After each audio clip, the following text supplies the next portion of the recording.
A Memorial Day celebration in St. Louis.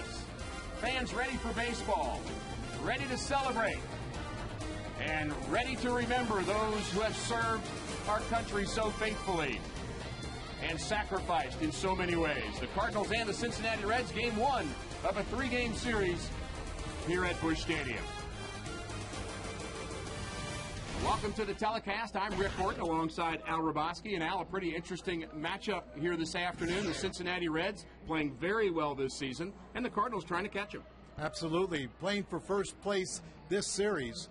Now the Cardinals and Reds will end up with 12 of their 18 games when this week is finished. So one of these clubs is going to have a hard time catching the other with so few games left. Cincinnati Reds playing very well, but the Cardinals just off a tremendous weekend in Chicago. They won 2 out of 3 games there. Albert Pujols passed Lou Gehrig with 1,150 RBIs in his first 10 seasons. Those are some pretty big names on that list. And what a spectacular day he had at Wrigley Field. His fourth 3-home run day.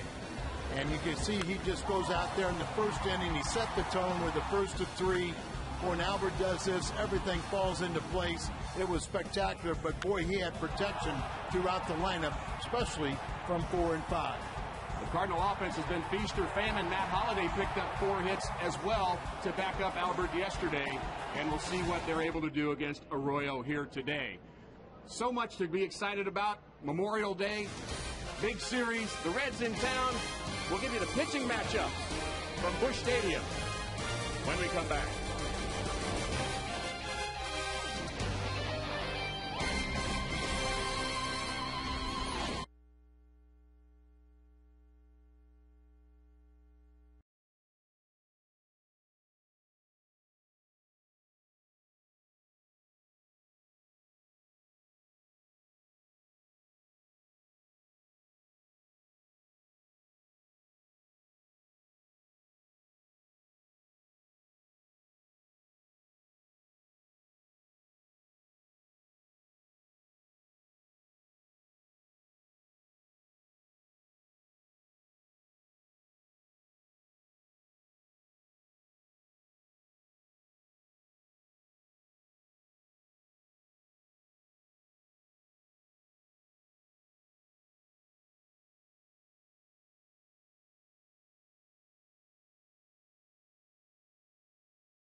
Smiles, fun.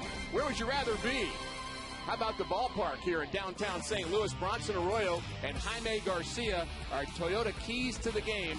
The veteran Arroyo and the rookie Garcia square off in game one here this afternoon. Let's take a look first at the veteran Arroyo. Well, he's always been a workhorse. He consistently will give you about 8 innings. He's been that good against the Cardinals this season. This will be the third time they've seen him, and they're ready for any assortment, any pitch, any release point. He's been that good. How about good is Jaime Garcia? He allowed only one home run on the season. That was to a Cincinnati batter. But here at home this year, he has not allowed a run, period. He's one of the best young pitching stars in the game today, Jaime Garcia. A hot day in St. Louis, 2 hot starting pitchers. We'll come back with a salute to our veterans after this.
Three-game series. Of course, a very special day today. It is Memorial Day, as we think of those who have served and sacrificed for our country. Today, special caps will be worn by all the players, coaches, and managers, and they are also available for sale to the public at MLB.com. Major League Baseball Properties Incorporated will donate all of the proceeds it receives from the sale of the caps to welcome back veterans. In addition, MLB.com will donate an additional $1 to welcome back veterans for each cap purchased through MLB.com. We will enjoy baseball here this afternoon from Busch Stadium, but let us not forget to celebrate and remember. We'll be back with more from St. Louis after this.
before the first pitch, it's time for our national anthem.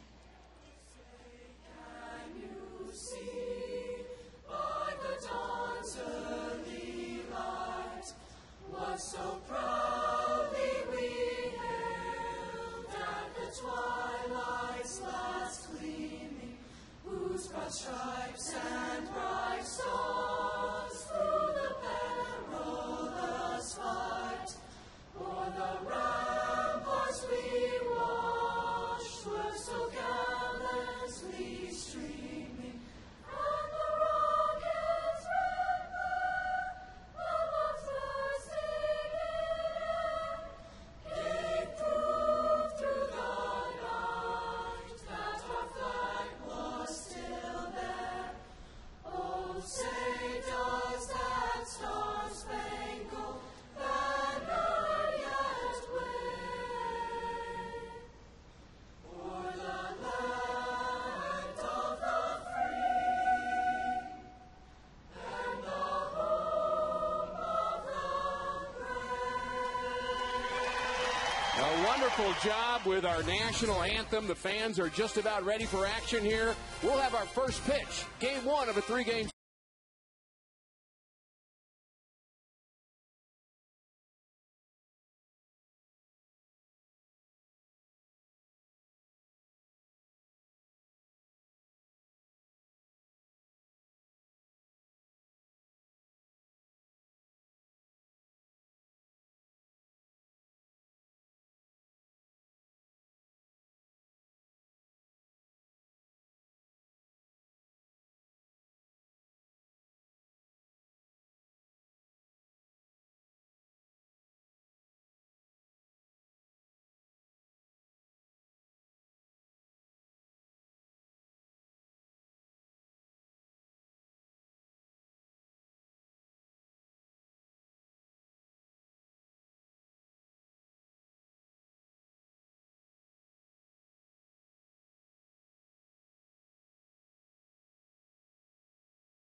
And a crisp, clean finish, it's what we do.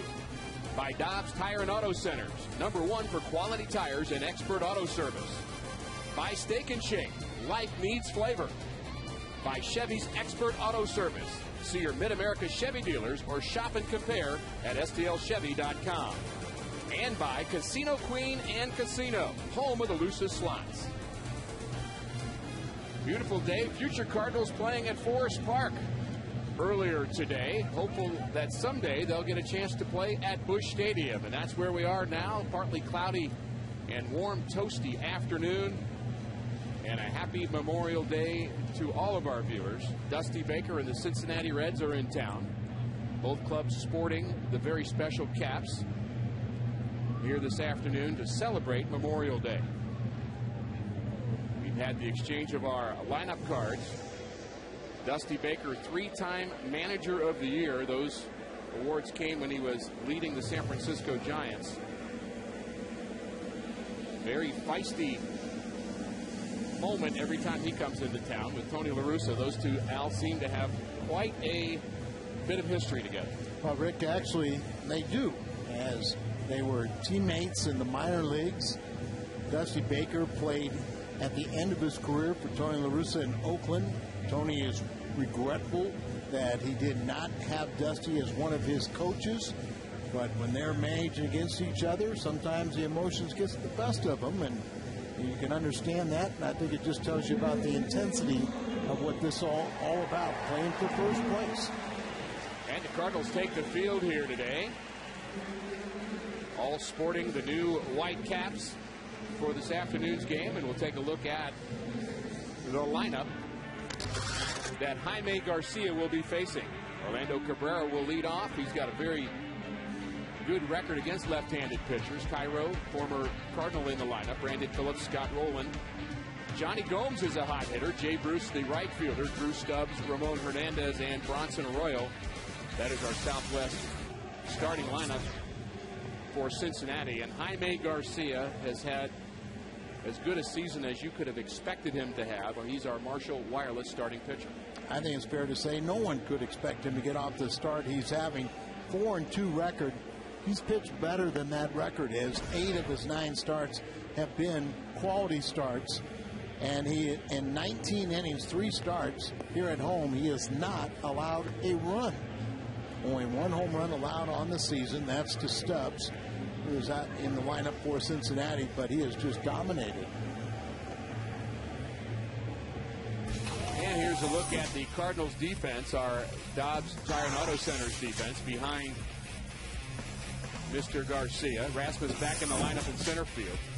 Garcia and Molina are the battery, and we have a nice crowd filing in here on this Memorial Day. A lot of families here at the ballpark today, Al. I think it's a tradition for a lot of families to come together and enjoy Cardinal baseball and enjoy the celebration. Well, it's interesting, as it seems like a lot of residents around the St. Louis area go out of town, down the Lake of the Ozarks or elsewhere, and a lot of out-of-towners come in town, as they always do, to celebrate Memorial Day, and we don't want to forget the significance and the ultimate sacrifice. Members of the armed forces have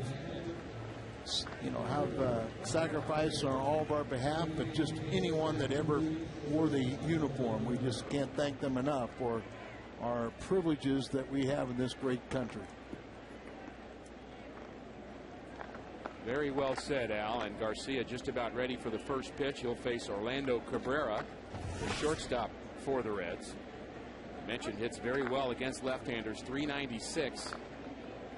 As good as anybody in the National League against left-handers. And we are just about ready to be underway. And there's a strike on the inside corner from Garcia. And don't kid yourself. This Cincinnati Reds ball club, leading just about all offensive categories, they have caught fire, especially when Cabrera went to the leadoff spot.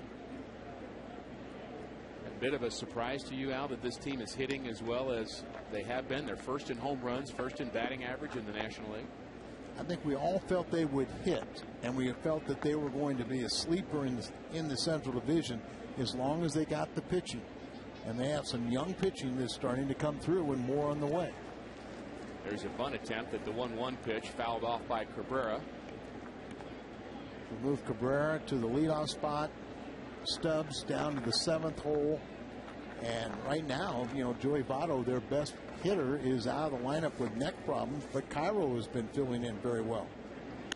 He'll hit next as Cabrera pops one into right field. Schumacher back. Ludwig comes on, and first out of the first inning. 85 degrees here at Busch Stadium. There's Walt Jocketty, the former Cardinal general manager. Always good to see him. Well, it really is. I had a chance to see him as he was coming into the ballpark today, and his ball club is playing well. They've got a 1-game lead over the Cardinals. They got shut down yesterday by Paulino from Houston, and Dusty was telling me how well he's pitched. But we just talked about Cairo. You see his overall 304. He went to spring training non-rostered, almost quit, and now is getting playing time in a 6-game hitting streak.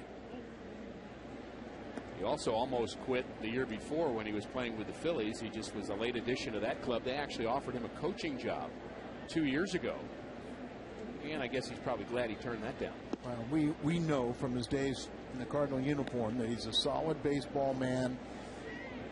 A lot of clubs compose their bench of veteran guys like Cairo. He's their #1 pinch hitter. The Cardinals went the other route. They've got so many young guys on their bench, and yet they have really come through for Charlie LaRussa. Think of the job that Nick Stavinoa has done, and John Jay has contributed from the left side. The Cardinals have recalled Alan Craig today. They sent down the left-handed pitcher Evan McClain to even up their roster a bit. As we take a look at Alan Craig, he was hitting .275 in AAA and really sent down to get some at-bats. Absolutely. Last year's Cardinal minor league player of the year. And making that adjustment the first time when you're accustomed to playing every single day, and then you have to ride the pines and get those very few at-bats. So I'm sure this time he'll be better acclimated to the big league scene. The 3-2 pitch to Cairo is bounced too short. Felipe Lopez, playing shortstop today, takes care of the former Cardinal Miguel Cairo. And Garcia does a nice job of coming back after being behind in the count. Control really hasn't been much of a problem for him. He's got so many weapons in. He's very confident on that mound. He's not afraid to fall behind and feel like he has to nitpick or just making those perfect pitches. He can. And the one thing I think is one of his real strengths is he's kept the ball down. So if they hit it, most of the time it's on the ground. Dave Duncan certainly pleased what he's seen out of Jaime Garcia. A little lefty, throws, in the low 90s with his fastball. He's got a very good curveball. We've seen at times when he doesn't have the curveball, he has a very good slider and a changeup. Ball hit hard past the diving David Freese, who gave a great effort at that ball, and there's a base hit, 2-out hit for Brandon Phillips. And this Cincinnati club never goes down easy. They hit very well with 2 outs, runners in scoring position. Here's the location. Maybe a little bit, up and away, just slightly, but it's a ground ball. You get ground balls, hit hard. Eventually, so many are going to go through, but you really are not concerned. You've got to keep the ball in the ballpark. Do not give up 3 passes. And how about the start for Scott Rowland? Look at the 11 home runs, 32 RBIs, one away from Votto for the team lead. He leads with those 11 homers. We saw the evidence of Rowland's power in the first season series. Opening day in Cincinnati, he had a home run there and also was robbed of another home run, and really showed that maybe his power is back. Rick, you're probably just healthy this year, because at 11 home runs, that tied his season high the last 2 years.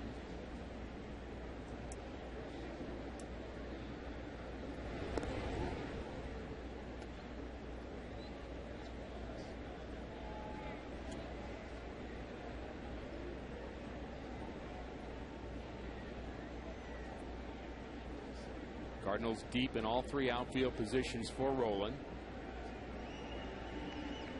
Garcia concerned about Brandon Phillips. He does have 7 stolen bases in 12 attempts. There's a ball up the box and into center field. Another 2-out hit, and Phillips is going to go to third, and Rasmus late on the throw, and that sends Scott Rowland to second base. A mistake by the outfielder Colby Rasmus, who did not charge that ball, and then the throw allows Scott Rowland to go from first to second. Exactly right, as you really do have to be aggressive out there, laid back on the ball. Phillips made that decision right at the 1 step from second base. He watches a man go over. Look at him, he's not going to go anyplace, but he saw that Colby was just taking things for granted. And not only does he get to third, but Rowland follows suit, and he's in scoring position. Well, there's no question that Colby Rasmus has a lot of tools in center field, and it's a bit of a learning process for him. Well, those are things that you just cannot let clubs take advantage of you here. That's something very simple you control, being aggressive. And it's a learning process, as you said, but his throwing has been subpar, and right there, when he doesn't throw, they're going to take advantage of you. Talked about how good the Reds were with runners in scoring position. 304 average as a team, and Johnny Gomes is one of the best. And there's a swing and a miss. Great cutter coming right in. Colby, you've got to be extremely aggressive. Look at him. He's not anticipating him running, and then you see how poor he throws. That is what's been so concerning to me, is one, be very aggressive, get to that ball, come up firing, but make a good throw. Don't just lob it back in there. And there's a base hit to left. That should score 2 Reds. Phillips scores and Rowland scores behind him. 2-0 Cincinnati here in the top of the first inning. And another 2-out hit with runners in scoring position for Johnny Gomes. And the mistake by Kobe Rasmus cost an additional run. Ball looked like it got in on Gomes. Right there sitting and doesn't get in far enough. And so hit into left field, so 2 runners will score. But Rowland taking advantage, getting himself in scoring position, it pays off. Those are the first two runs, not only just earned runs, but first 2 runs period off of Jaime Garcia this season here at home.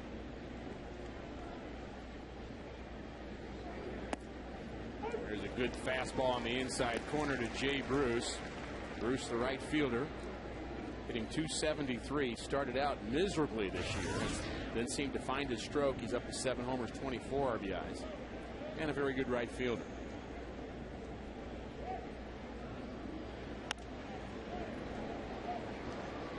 Jaime has been outstanding retiring left-handed batters. They're 4 for 36, 111 average, no home runs. Only given up 1 home run on the year, and that's to Stubbs, the on-deck hitter. You know, Dave Duncan not happy with that defensive play out in center. And the 0-2 to Bruce is hit on the ground, just foul, as Albert nabs it just in foul territory. Garcia throwing a lot of pitches here in the first inning after getting 2 quick outs. A 2-out hit by Brandon Phillips, then another 2-out hit by Scott Rowland, and Johnny Gomes drives them both in. Only one guy in the National League hitting better with runners in scoring position than Johnny Gomes. That's Ryan Ludwig. 0-2 is taken high.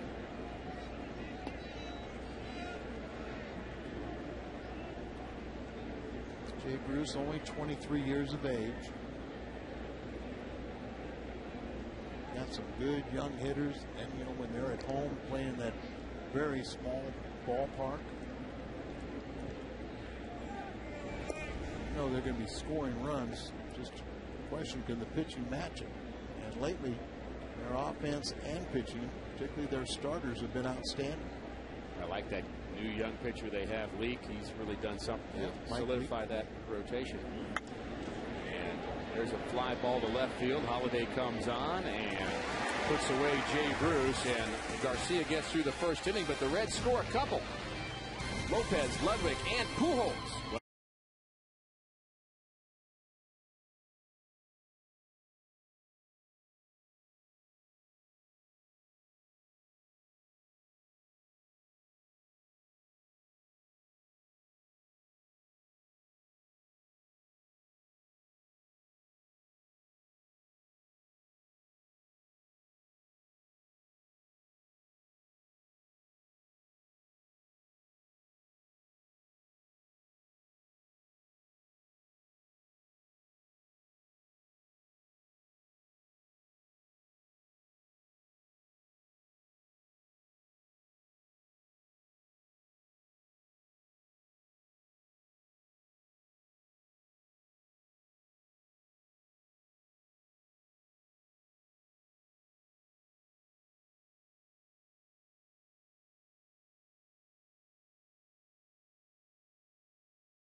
2 runs in the top of the first for Cincinnati.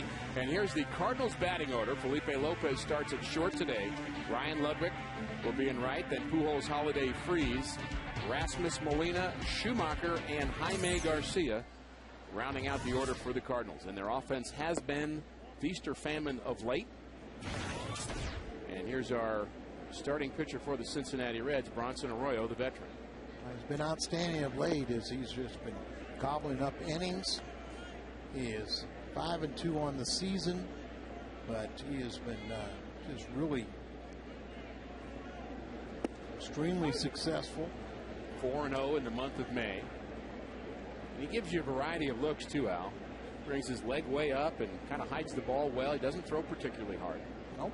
And I've always said he's the kind of guy that will invent a pitch on the mound if he needs to.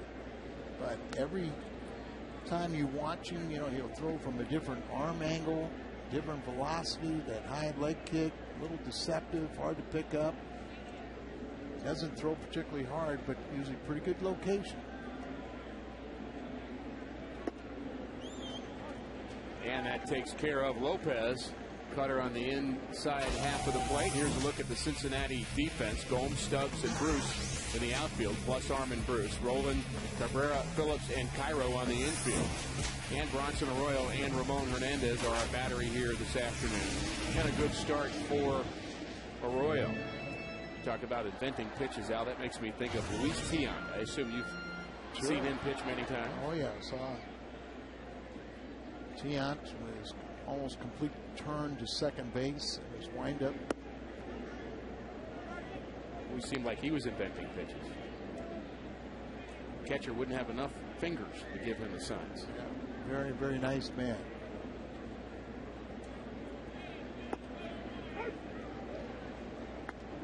Ryan Ludwig takes fastball right down central. Ludwig having a very solid season. 7 homers, 24 RBIs. Hitting in front of Albert Pujols. Ryan has a .345 home batting average, 8th best in the National League.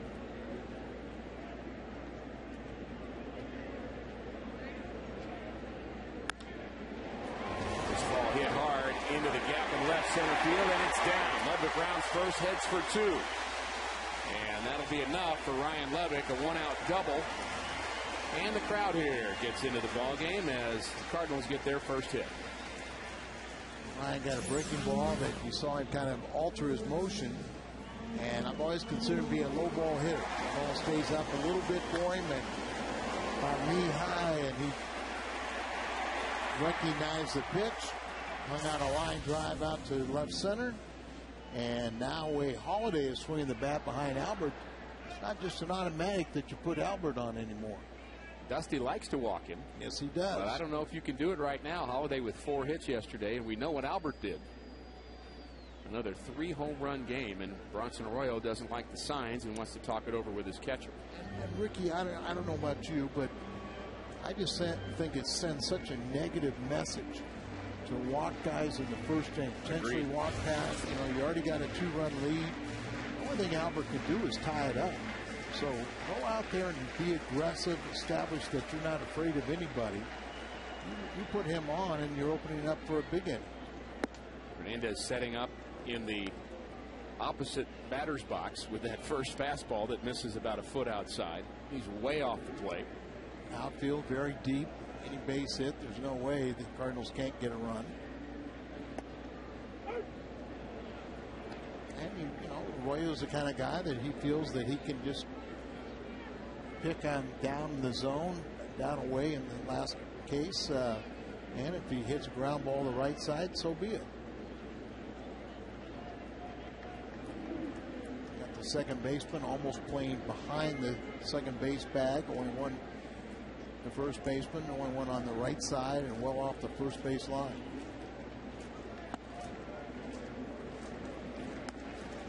And the other issue here is Albert, of course, a great hitter, and Ludwig can't get a big lead at second base. But, you know, even if you pitch to him, he may hit the ball hard at somebody, or he gets a base hit. It's not much different than a walk, really. And you see how deep they are. You know, so a base hit to the outfield, he scores from second. being very careful with number 5.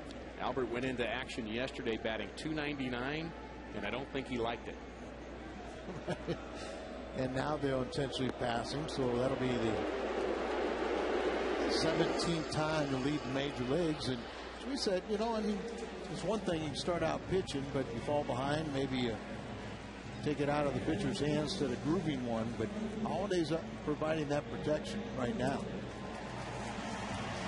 The power is still not there for Matt Holliday yet, and we think that's coming. But right now, 5 homers, 20 RBIs for Holliday, including the 4 hits yesterday. And Ricky, you know, maybe we misled the public or Cardinal fans, because Holliday really, in the first April and May, has really been traditionally his slowest months. So he's just starting to heat it up as the calendar will change tomorrow. There's a breaking ball. Must have been high. That's a pitch that in the years past everybody jumped on, as that is what you call a hanger. It was a hanger, but it was a strike. Well, a hanger at the top of the strike zone, it's a very hittable pitch. You don't want him to call that a strike. You don't want to get any more incentive to keep doing that. Remember, they used to, you know, hanging breaking balls, everybody used to swing at. Then umpires started adjusting the strike zone down, so hitters stopped swinging at hanging breaking balls. This ball popped up on the right side, and infield fly. That takes care of Matt Holliday for the second Cardinal out, and it'll be up to David Freese to get a little 2-out hit, a little 2-out magic. David Freese has been outstanding here at Busch Stadium, batting .403 at home, which leads the National League, and he's 4th in the National League in batting. And you know, at some point now, you got to start talking about him being maybe an all-star. I mean, he's going to have to prove it a little more. He's going to have to keep it going. But you look at some of the third basemen in the National League, there's some guys having down years, including David Wright. And maybe playing himself into the Rookie of the Year. Jason Hayward from Atlanta, the 20-year-old phenom, was kind of anointed that. But David has the highest batting average among rookies. His RBIs are second to the Hayward in RBIs among rookies. Ball grounded just foul. And one of the incredible things, 20 of his 31 RBIs have come in his first plate appearance. Not that he just, you know, flat out stops hitting, but he's just in that first time up, he just really has done so much damage RBI wise. And he had a big day yesterday. He was 3 for 5 with a home run. And a chance for a RBI in his first plate appearance here against Arroyo. Arroyo kind of varying his deliveries to the plate. Almost balked the pitch before. It didn't come to much of a discernible stop.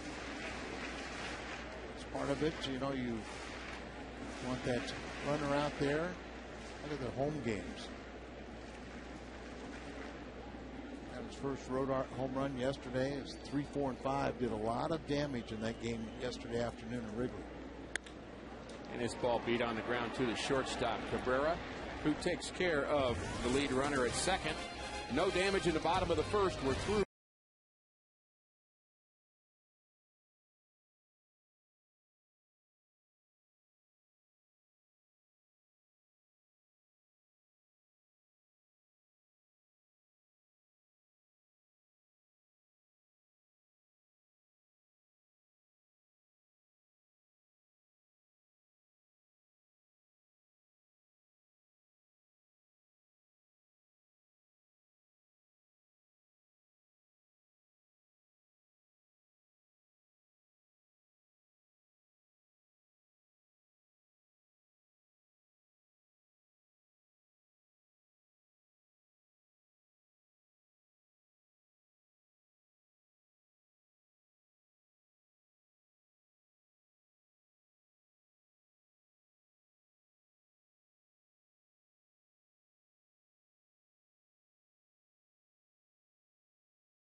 Braves. You can text leader A, B, C, or D to 432-432.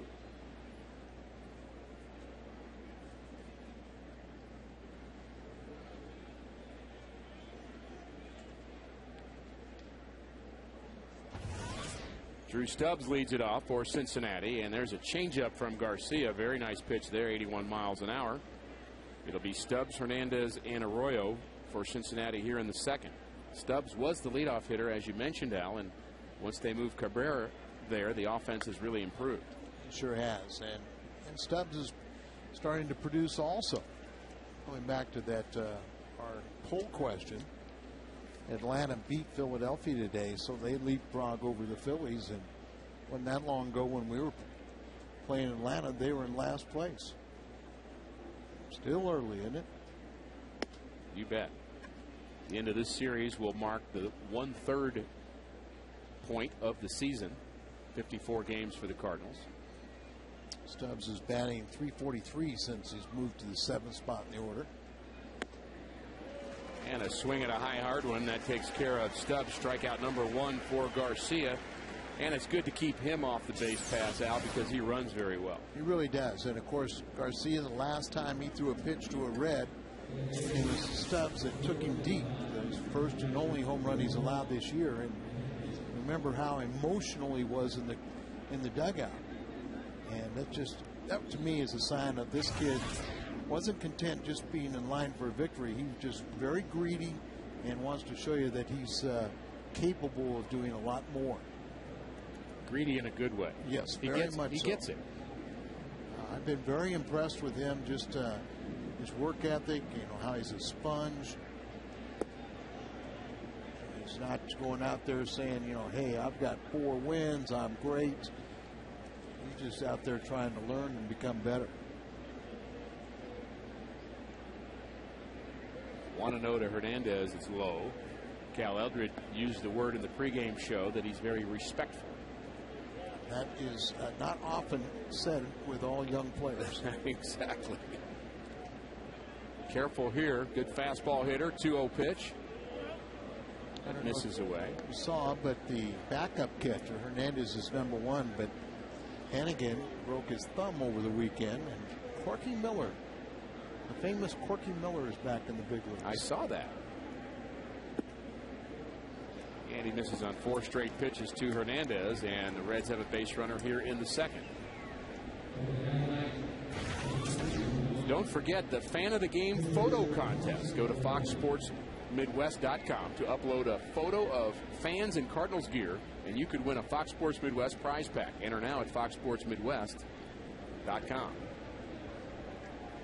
Expecting a bunt. David Freese in on the grass. Arroyo squares and takes a pitch low. And that's 5 straight pitches out of the strike zone. 6 if you count the fastball that Drew Stubbs swung at. Ricky, maybe you can talk about as a pitcher, particularly as a starting pitcher, you got that 7, 8, 9 in the order coming up. You really have to bear down on that 8th place hitter. Dominate there. Dominate him, and it's the last thing you want to do is to walk him, as he should have the second out, and then you got the pitcher spot to get out of the inning. A lot of times pitchers will be backing up home plate as that 8th place hitter rounds because the guy at the top of the order is just driven them in, and that's just a bad feeling. You've got to get those guys out. And you've got to really be respectful of them. You can't take them for granted. There's a lot of good hitters that are in the 8th spot, but traditionally it's somebody there that's not much of a hitter. He's a big leaguer, but he's in the 8th spot for the reason. He's there for a reason. Cardinals are very aggressive defending the bunt under Tony La Russa. It's been a trademark of this team. Freese will charge hard at 3rd. Albert has to wait, hold the runner at 1st, but then he'll charge. And they're not afraid to try to get that lead runner. There's a swing and a miss by Arroyo. Bronson can help his own cause a little bit. So you do have to be mindful that he could pull the bat back, do the butcher boy, or swing away.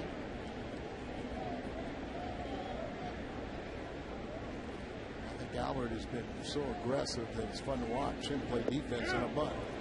And he stabs at that breaking ball. No chance. And strikeout number 2 for Garcia, and back to the top of the order in Cabrera. Good bite on that curveball. The curveball started shoulder high down below the knees, and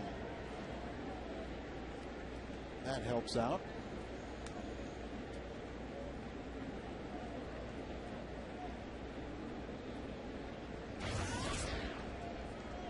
Cabrera popped up in the first inning.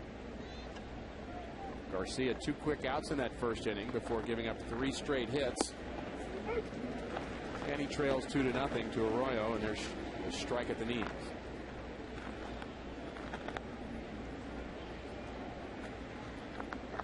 I'm trying to recall, Al, but I think Arroyo had a number of hits against the Cardinals in his last outing.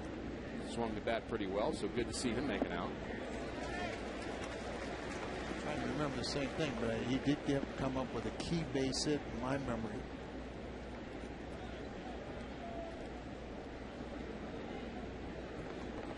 I think that was against Carpenter. Or am I thinking of He had one against Brad Penny. Oh, that's what it was.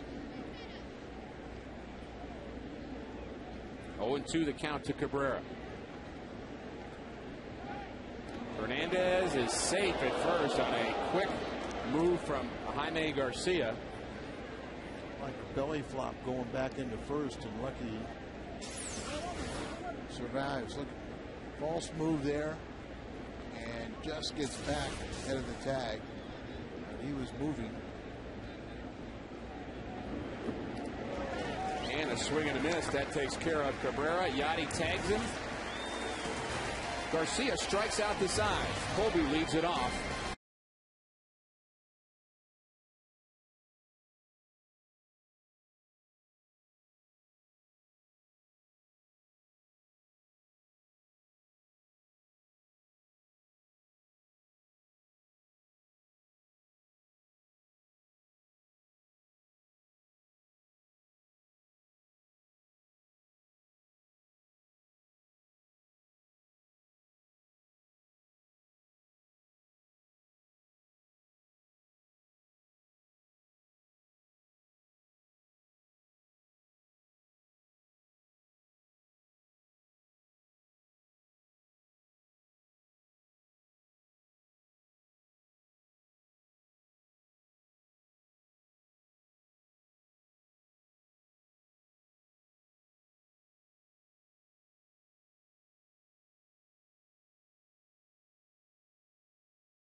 Brought to you by Quikrete. It's what America is made of. Kia Motors. To learn more, visit kia.com. And by Jack in the Box. Try Jack's new grilled breakfast sandwich on grilled artisan bread with a cup of the new Kona Classic coffee. And a view of Soldiers Memorial in downtown St. Louis. A very fitting view here this afternoon as we celebrate Memorial Day. And I hope it is a meaningful day of both celebration and remembrance. It's really both, Al, as we think about what great sacrifices men and women have made for our country. There's no doubt about it. Major League Baseball is helping out with the caps here today and the sale of those, trying to provide money to a great organization. The organization to help the transition with the troops coming back, transition back into civilian life. Sounds like a perfect kind of like what Hira Heroes does. That's exactly right. You and I have both been very involved with them with the Cardinals Legends Camp. Colby Rasmus leading off. And this ball hit hard to left field. Gomes goes back to the track, and it's over his head. One hops against the wall, and a leadoff double for Colby Rasmus. Pretty simple swing right there, Al. All he did is put the bat on the ball, and it went a long way to left. To do his center and just let that, your natural ability take over. They're going to pitch him away and really just trying to make contact with it. Ball up a little bit, shoots over the head of the left fielder. And with Colby's great speed, he gets a double. We don't want to pick on Colby, but it was a big mistake he made. But I'm sure he'll learn from that. He'll be much better. And, it's just, unfortunately, you do a lot more learning at the major league level than what you're used to. One thing for sure about Colby Rasmus, he loves the game of baseball. Molina pops the bunt foul towards the Cardinals dugout. And Colby does want to get better. Yes. No one ever wants to embarrass themselves or their ball club, and just part of the learning process. But once again, you're always reminded, if you're hustling, if your head's in the game, you're anticipating plays, you usually never embarrass yourself.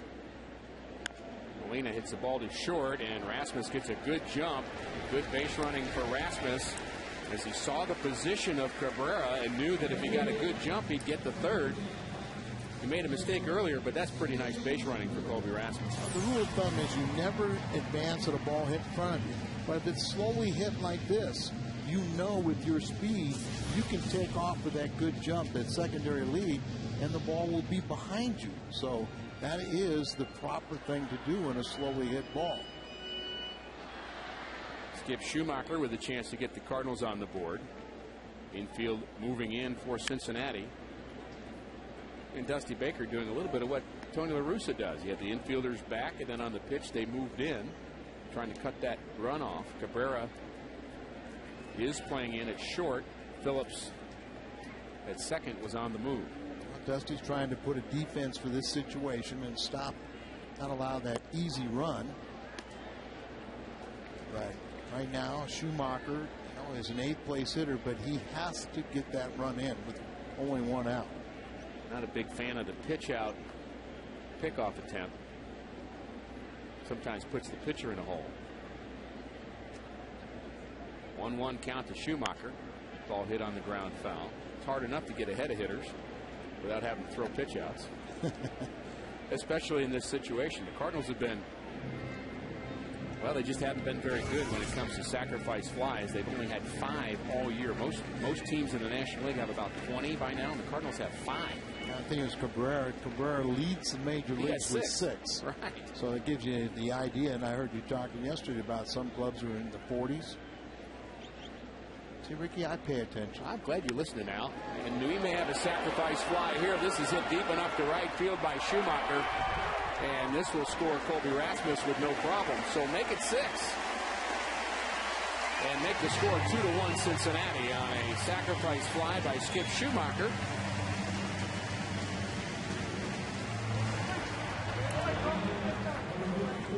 And the base running of Colby Rasmus set this up, Al. That's exactly right. See, the ball hit slowly, so he's able to advance, get over to third base with just the 1 out.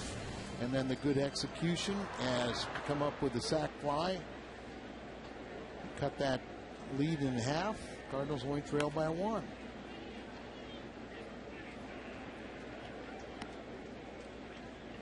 Nice job by Skip Schumacher, who's definitely swinging the bat better. Oh, no doubt about it. It really didn't show up on the road trip, but prior to that time, he's swinging much better. And the month of May is more indicative of how he's going to hit for the season than April was. He's kind of doing it 1 hit at a time. A 1 for 3 here and a 1 for 3 there. And next thing you know, your average is back closer to where it should be. I kind of tell Dan all the time, every time I talk to Mark McGuire, he tells me that Jaime Garcia's got a real good stroke. Well, a real good stroke. I've only seen him hit ground balls. The other day he got one that bounced through. But Well, a breaking ball at 2-1. Somebody must have told Bronson Arroyo that he's got a good stroke. And the other day, Tommy Hutton, the analyst for the Florida Marlins, I was watching Garcia. I like his batting stroke. So all these hitters are really in Jaime's favor. Wow. That 3-1 pitch was about shoulder high. But called a strike. Let's take a look at the 3-1.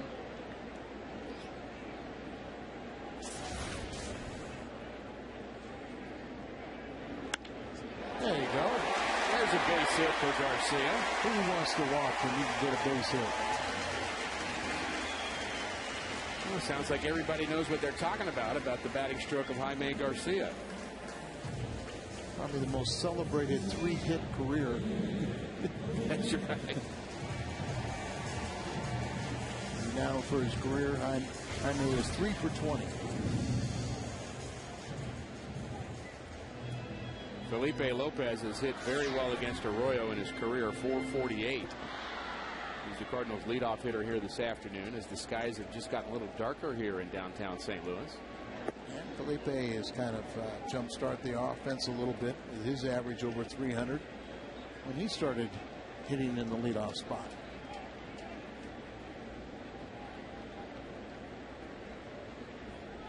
Again, not much of a stop from Bronson Arroyo.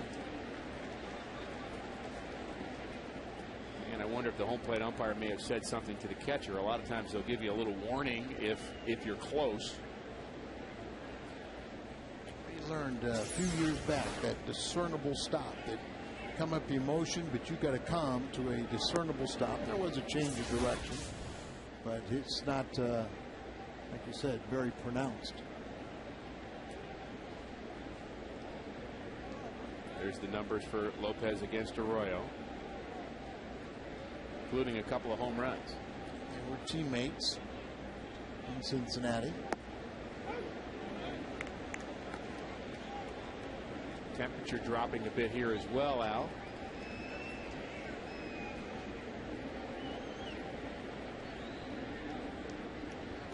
The 2-1 pitch to Lopez is tapped back to Arroyo, and he'll take care of his former teammate.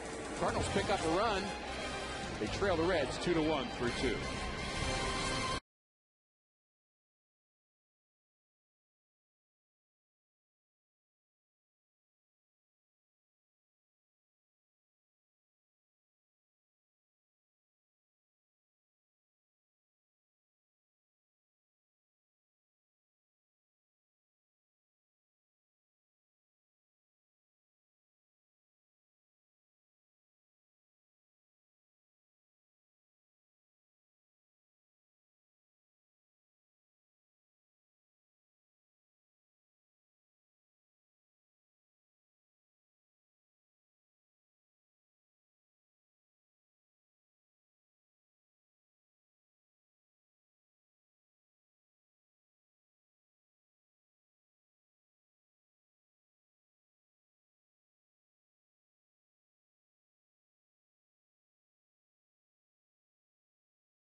(4-3-2), and we'll have the results of both of our text polls later in the telecast.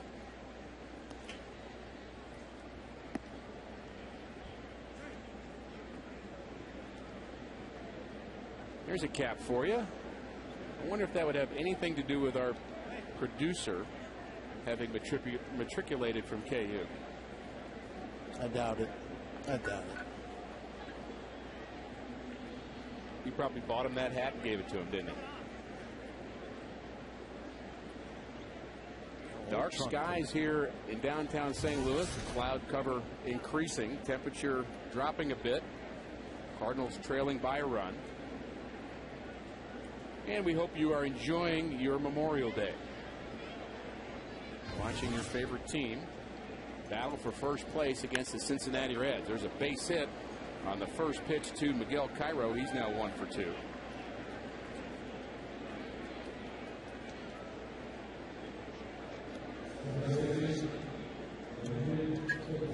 The 500 average for Cairo and a 7-game hitting streak as he's 12 for his last 24.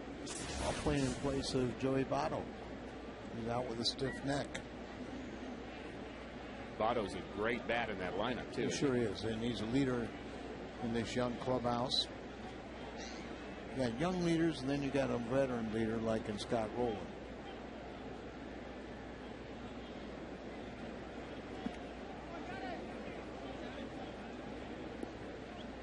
Scott Rowland will hit next. He and Brandon Phillips both a part of the 2-run Cincinnati Red first inning. I see where the Cleveland Indians pitcher who got hit by A-Rod wants to make his next start out. David Huff. Pretty scary situation there. Got hit in the head. He was tapper back to Garcia. He'll take care of Brandon Phillips. Nice to see him with a check swing out. Apparently Huff was never lost consciousness, but he was on the ground for about 6 minutes before he carted him off. Have you ever thought about, because as a pitcher you have to play a mental game, and like sometimes people say, well, you're throwing a ball and you could hit somebody and you could kill someone. Chances are you getting hit by a line drive back are it's much greater. more frequent or greater. And I always felt like I got hit in the head. I was going to get up and throw a pitch. Now, if my manager wanted to take me out after that, that was his prerogative. But I was going to insist on throwing a pitch. That sounds just so. For the mental part. That sounds so you, Al. After I woke up. You're right. Might have been good for us, Al. I don't know. But you have to, mentally go through those scenarios and know that. Yes, you have. Did have a glancing blow off the head once, but hit my glove first. Slowed it down. But the difference with a pitcher is you're not really in a position to be able to react the way a hitter is. The hitter's standing there watching the ball, and the pitcher is just still following through basically when the ball's coming up the middle. You're charging that line drive, and you end up about 55 feet or anywhere between 50 and 55 feet from home plate, line drive. Maybe you throw. I know, Ricky, you were always known to have triple digits with your velocity. Yeah. And the ball's going to come off at a higher velocity off that bat, but it's one of the things you have to deal with. And come up with those scenarios in your mind. Lights are on here at Busch Stadium. Kind of, it takes a while for them to take effect, so you do have to kind of turn them on when the visiting team's up, and then they're full effect when the home team comes to the plate. Sounds like a plan. But we've seen managers get protest. Oh yeah. As to when they were turned on. Full count to Rowland. First base open. Cairo, the runner at second base. One out in the Reds' third. Good swing by Rowland on a fastball up in the zone.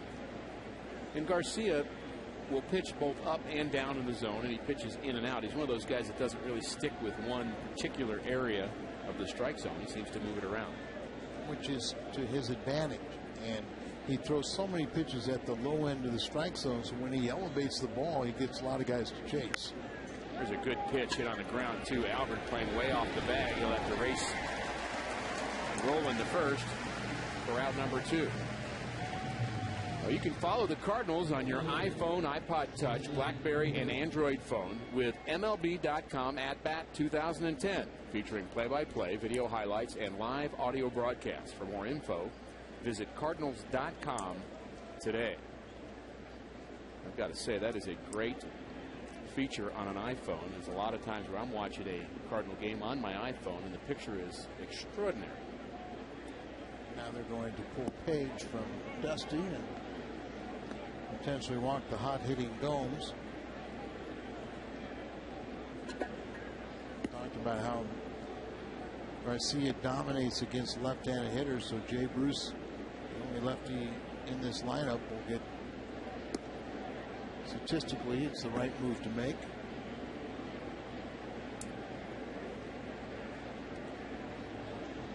And Jay Bruce, the left-hander, will try to spoil this little strategy by Tony La Russa as he intentionally walks Johnny Gomes. Runners at first and third now for Cincinnati.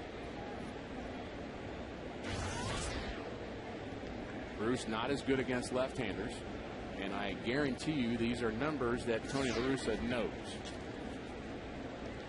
Biggest thing that he knows is that coming into this game, left-handed batters only batting 111 off of Jaime. Here's a good slider for strike one. You still have to execute. You still have to make quality pitches. And Bruce is much better right now at taking that ball to the opposite field. Just came up, hit a bunch of home runs, got real pull happy. His average really suffered, went down last season. Now he's starting to use that left field. And this would be a good time because you'd have to think that he's going to get at least, primarily pitches away, and primarily is going to be, there's that slider again. There's a curveball. Garcia has shown that he's not afraid to throw to first base. He's tried that a few times already today, and some folks would say, why is he bothering to do that as we look at the great defense of Yadi Molina saving a run? There's perfect technique right there. As you saw, the glove was just to get between the hole between his legs. The upper part of the body comes over to engulf that ball, have it bounce, hit off the chest, and fall right to your feet. And he pops up Jay Bruce. Ryan Ludwig should have no trouble with this one. One hit, an intentional walk. Two runners left for Cincinnati. They lead by a run. Albert hits.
And Jaime Garcia does a nice job of getting out of that third inning, pitching to Jay Bruce.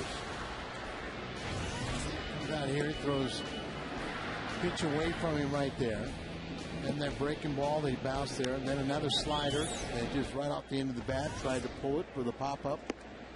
Another one of those aspects too, Rick, where you You got the 2 outs, you got the runner at third, you intentionally pass a man, and you really got to bear down and make sure that your manager's strategy works. You don't want to make a mistake there, do you? Nope, because it gets a little more magnified, and you know, managers can make all kinds of decisions, but it's up to the execution of the players. And look at the wind blow from coming over the top of the stands right now as that temperature's dropped even further. The wind's definitely picked up. The flags on top of the stadium here are moving quite briskly. I hope we'll be saying that. This ball popped up into center field, and this could be trouble for the right fielder, Bruce, who's a very good defensive player, and he takes care of Ludwig. And it's great to see that's a winner. Makes me think of Jack Buck on this Memorial Day. Well, the Cardinals want to announce that they will be broadcasting live from the Champions Club, both radio and TV broadcasts, for 2 upcoming games in June. The 20th, the Cardinals will be playing the A's at 1:15. Dan will join you and I, Al, and we'll call the game on Fox Sports Midwest live from the Champions Club. And on Thursday, July 1st, the Cardinals and the Brewers at 7:15. Mike Shannon, John Rooney, Jay Randolph, and I will be there for that game. Great tickets remain for both games. Champion Club includes a full-scale buffet and a great view of the game. And the pitch to Albert is a breaking ball high. 2-0 to the Cardinal first baseman. Intentionally walked in the first inning. And a 2-0 curveball. Being very careful with Albert. He seemed so locked in yesterday in Chicago. 2-1 pitch is grounded foul. Always exciting when Albert hits, Al, but after what he did yesterday, kind of renewed our interest in making sure we don't miss any of his at-bats. Well, it's amazing how people get a little excited once that average dropped below 300. And there's another base hit for Albert. Doesn't look like he's headed under 300 anytime soon. The 1-out single for Pujols brings in Matt Holliday. You know, you look around what Albert's done. Good form there. Driving the ball to center. His numbers in the National League, Al, are still extraordinary. Really are. And you know, he's tops in on-base percentage. You know, he's up there among the league leaders in average home runs, RBIs. 4th in slugging percentage, 1st in total bases, 1st in walks. Holliday popped out for his first trip. And a lot of pitchers trying to pitch him up in the strike zone, particularly up and in. I always felt that today's pitchers, in their lack of fastball command, really don't exploit hitters' weaknesses. And if you look at Holliday, I mean, he's got a weakness up and in. What you're hoping, though, is not being able to successfully pitch up and in, that leaving nut balls out over the plate to where he'll do a lot of damage. And as we said, he's traditionally is a slow starter. You start hitting June, all of a sudden that average starts flying up there, and you know, he's a career, about a career 316 hitter, and he won a batting championship. I think he's going to have many opportunities to drive in over 100 runs when it's all said and done. Slow start, but we'll judge him where those numbers are when the season's complete. 3-0 to Holliday. Is he swinging? There's a curveball. You wonder if there's some pitchers, Al, that are used to making their living pitching down in the zone that have trouble making the adjustment when they're told that a hitter's weakness is up. They're pitching against their strength. And we're talking about fastballs because you're not going to, you don't practice teaching hanging breaking balls. Right. So once again, it's you know, Bob Gibson in his era that you go to spring training, the first 3 outings, you throw nothing but fastballs. Now the first pitch is a breaking ball. The 3-0 was a breaking ball to Matt Holliday there. Tomorrow night on Toyota Cardinals Live, the pregame show will bring you the cat fight with Jim Hayes. Jim hosts a trivia contest with great prizes, and you can join the fun by stopping by the Helitech desk at Busch Stadium to be a contestant. The Cat Fight before every Tuesday home game on Toyota Cardinals Live. Well, not what Bronson Arroyo had in mind to walk Matt Holliday to bring in David Freese. Cardinals with the tying run at second base and Albert Pujols. Freese bounced out to short to end the first inning. 87-mile-an-hour fastball there that David had a little trouble getting around on. There's so many off-speed pitches that when he rears back and throws an average fastball, it looks like it's about 5 miles an hour faster. This one hit on the ground to third. Rollins only got one play, and that's across the diamond to take care of David Freese. Ball not hit hard enough to be a double play, and the Cardinals advance the runner. Don't miss the Eagles with special guests, the Dixie Chicks, at Busch Stadium on Thursday, June 24th. Field seats are available for $99, 4 packs for $255, and 6 packs for $198. All fees included in those ticket prices. The Eagles and the Dixie Chicks. Rick, in that scenario, you have to get an out, but I was a little surprised you didn't at least think you could get the lead runner Pujols. Well, maybe he's heard that Albert's invisible when he runs the bases. Albert never seems to get out, no matter what he does. He never quite sees the stop sign. No, he just runs, and I don't know how he does it, but he does it. Watch out. Ground ball to second. Close play at first as Rasmus hustles down. But a broken back ground out ends the third. We're through 3, 2-1.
As we played 3 innings, and there's actually been no rain yet, but we know that it is in the area. In fact, the National Weather Service has issued a severe weather warning with the possibility of some lightning in the area. So the umpires have put the tarp on the field. And we'll be back with more from St. Louis in a minute.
We are just about ready to resume play. The umpires are coming out. And the end of a rain delay of just a bit over an hour. We'll give you the official time here shortly as Jaime Garcia will go back and pitch after working the first 3 innings. And Bronson Arroyo will also stay in the game, as the umpires did a nice job, Al, of predicting that the rain was coming and getting the tarp down. And it looks like, again, the rain delay was a smart move, getting the tarp out here. Jerry Crawford is the crew chief here. No doubt about it. Just minimal time to get the field back because they stopped the game before the rain started. Both starting pitchers look like they will resume. And we've just, Cincinnati scored the 2 runs early in the game. Cardinals got 1 in the bottom of the second, and that's where we're at. And Garcia starts out with a strike to Drew Stubbs. It'll be Stubbs, Hernandez, and Arroyo, the bottom of the order for Cincinnati. Officially 1 hour and 1 minute. And are you a bit surprised, Al, that both pitchers are coming back after an hour and 1 minute rain delay? Probably a little more surprised about Jaime because, he had the Tommy John surgery, but I'm sure it's one of those catch-22s. You want a pitcher to say it's his day, it's my responsibility. I want to show that I can come back out there and be effective, but Tony La Russa and Dave Duncan very, very cautious. Never want to be a party to anyone's arm injury, and so here we go. Better hurry, David Freese, and a close play gets away from Albert Pujols as the ball sailed to the infield side of the bag. Albert tried to keep his foot on the base, but that was going to be a tough play anyway, and it's scored as an error by David Freese. David Freese comes in here, tries to throw off balance. He didn't get a lot behind the throw. It shouldn't be a wet ball. Normally with, an hour and 1 minute rain delay, you're worried about the infield or being wet, but the tarp was on during the entire rain, so that should be a dry ball. Now the outfielders would be a different scenario. They tend to dump the water into the outfield here when they take the tarp off of the field, and it takes a little bit longer for the drainage to come into effect. As the sun's peeking out here at Busch, this ball tapped back to Garcia, thinks about second. Yada yells no, no, no, and he gets Hernandez at first base for out number 1. You can dress head to toe in Cardinal colors, beginning with a Cardinals cap provided courtesy of U.S. Cellular. They're available to 25,000 fans ages 16 and older Saturday, June 5th. Get yours by purchasing tickets at Cardinals.com.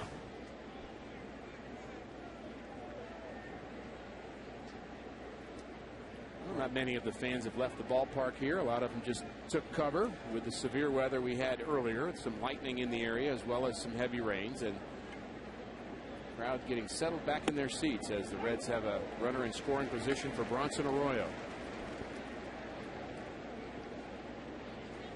Pretty day as the sun peeking through and get a little more steamy. Bronson Arroyo's first time up, trying to sacrifice, struck out in a bunt attempt.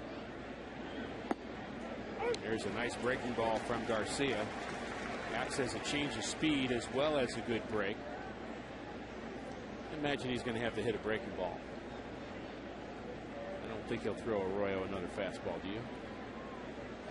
0-2, he may waste a fastball. Breaking ball, and he hung it a bit. And it's going to drop in front of Holiday. Got a bit of a late jump, and he gets the throw in quickly. I'm not sure he saw the ball that well off the bat, as it was a bit of a jam shot on a hanging breaking ball to Bronson Arroyo. 0-2. So far, everything looks like a bit in slow motion, but Holiday tried to deke the runner at second base. Little hanger comes out here, and you watch him raise his hands, trying to tell the outfielder, or excuse me, the base runner, that I'm going to make the play. And he could only advance 90 feet. Wasn't going to try and come home. That's Drew Stubbs with very good speed. We talked about a Bronson Arroyo can help his own cause, and double play is in order, but ball hit into left field for a base hit by Orlando Cabrera, and the Reds take a 3-1 lead. back-to-back hits, Arroyo and Cabrera, and that scores Drew Stubbs, who reached on an error. Set up inside, off-speed pitch, and leaves it near the point where he can pull it.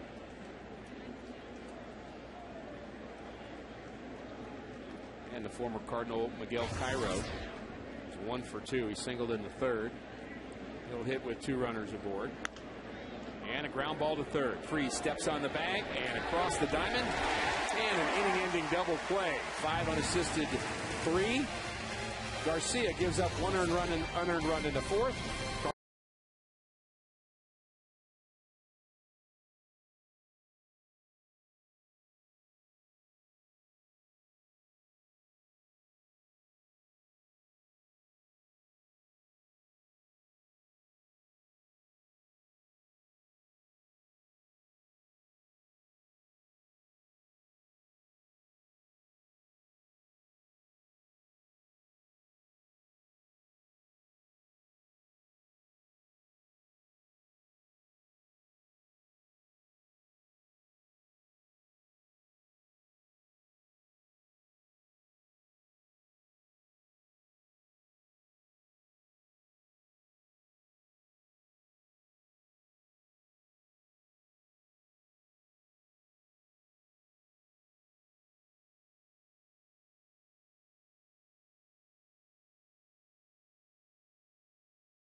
May 31st, 2006. So Taguchi with a walk-off base hit and plenty of hugs from his manager and teammates. So Taguchi, one of the more popular Cardinal players over the past few years, Al. It really is. I mean, he just was the first Japanese player to play for the St. Louis Cardinals, and just a wonderful personality. Very likable. And Molina pops the first pitch into right field. Bruce struggling with the sun a bit, but he takes care of Yachty. 1 pitch, 1 out here in the bottom of the fourth. Molina really needs to get going too, Al. We talk a lot about Brendan Ryan and Schumacher of late, and Colby Rasmus in terms of their offensive woes, but Yachty has run into a bit of a dry streak himself. Yachty was 4 for 19, 211 average on the road trip. You know, the RBIs are okay, but as you said, the average, we know he's a better hitter. Schumacher sacrifice fly in the second, counting for the lone Cardinal run. And a 2-hopper to Brandon Phillips, former Gold Glover, takes care of his counterpart. 2 quick outs here in the fourth. Bronson Arroyo does not seem very rusty after an hour rain delay, and I wonder if being a veteran is helping him here, coping with this situation. I'm sure he's been through this before. I'm sure the style of pitcher he is too. A little nitpicker here or there, doesn't overexert himself, just tries to get you off balance. That works to his favor. Choice found that when you have rain delays, it's much easier on the visiting team. They don't have any place to go. Exactly. It's the home team that has the plans after the game that gets everything gets adjusted. That's exactly right. Totally different feel. You're working out your ride from the ballpark. Your family may be here. Sure. I mean, you've got some some plans afterwards. You feel like you've got the night off, and you're trying to, now your schedule is all adjusted. And a 2-out walk to Jaime Garcia. And so many of the players today now, Al, lift after games. Not unusual for a number of players to do their weightlifting. And they're a little heavier than 12-ounce curls. Yeah, well, that's right. Well, there's some still doing that, I think. Rick, that was the only weight training guys did. They did get some weight training, but it was 12 ounces. Yeah, that led to some weight, all right.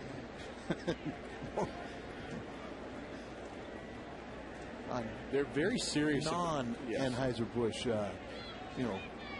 weights. And they're very serious about that. Players in very good shape. They know what the stakes are. Here's a guy in very good shape, Felipe Lopez. He's a really strong guy, and he's a really good hitter to be a journeyman, isn't he? Yes. It's amazing for a guy that's hit over 200 the last couple of years, playing every day, and the versatility where he can play so many different positions. Over 300 the last couple of years that was so late to sign.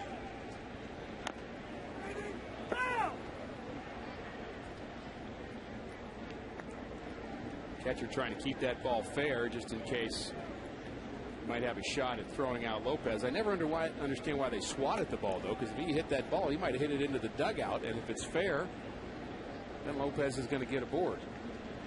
That's a good point. Swatted toward first base. Yeah, exactly.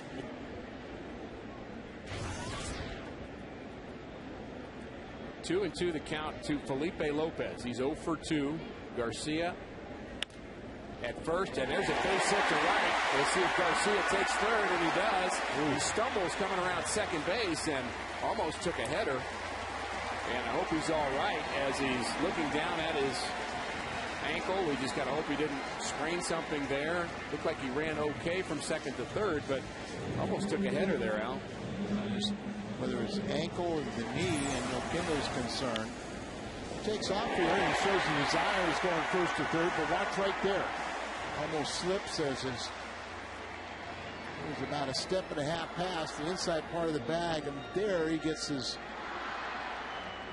looked like a wince of pain too, and whether it's the ankle or the knee, that's all the Cardinals need is another injury to a starting pitcher. So Garcia staying out there. Lopez the runner at first. Ryan Ludwig the hitter. Ball one to him. He doubled in the first inning and was left stranded, and he flew out to right in his second trip.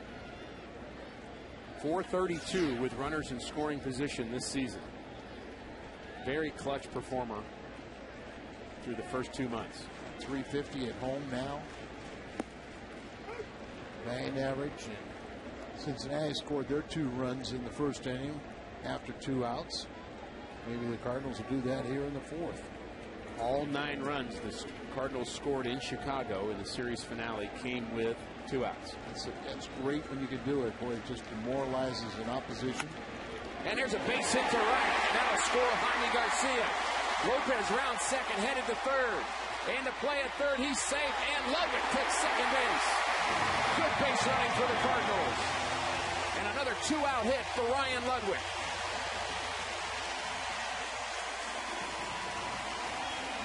Again, Ryan adjusted as he saw the off-speed pitch and just went to right field with it.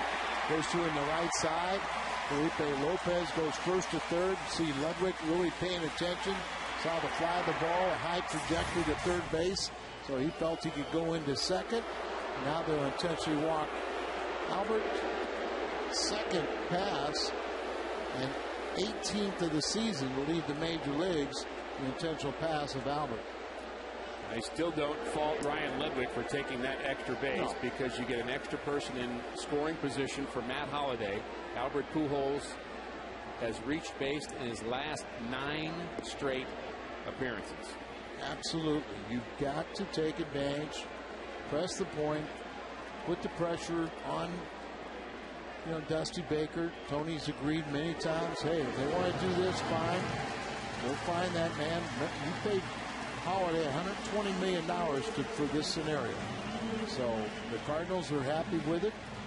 Sure, you never want that thing out of Albert's hands, but it's an extra base runner there. Lopez, Ludwig, Pujols. Now a base hit gives you a lead. So you can never fault Ludwig for taking the extra base. And you can't fault Dusty Baker for walking Albert. And the pitch to Holiday. Could be a big moment in this game. Cardinals trying to get back in it. They trail 3-2. Holiday hitting with the bases loaded, bottom of the 4th inning. Holiday's had 2 hits in the last 4 games. Swung on and it's fair. Inside the bag at third. Lopez scores. Ludwig scores. And the Cardinals lead 4-3. How do you like the strategy now?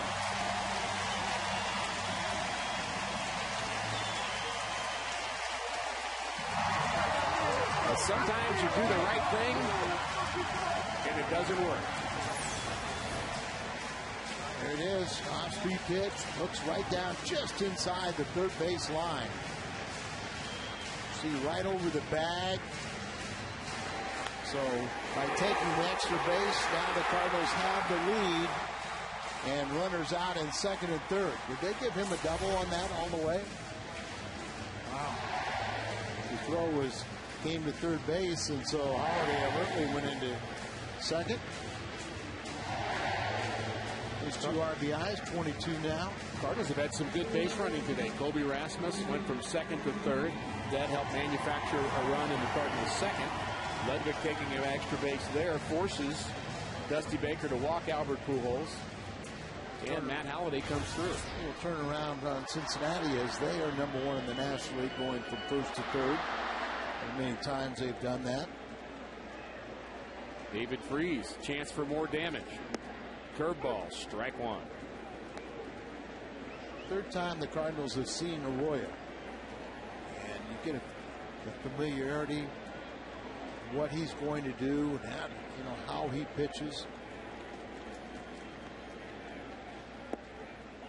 Well, Arroyo, interestingly enough, was not very good against the Cardinals until the last couple of years. Yes. Had a losing record, high ERA, but has been very good in his last 3 outings. And durable, 8+ innings. 8+ innings.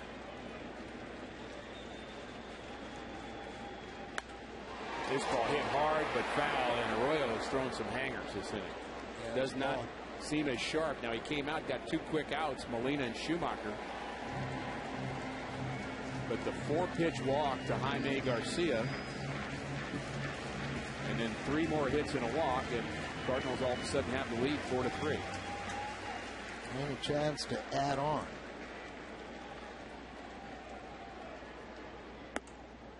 Pitch just misses high.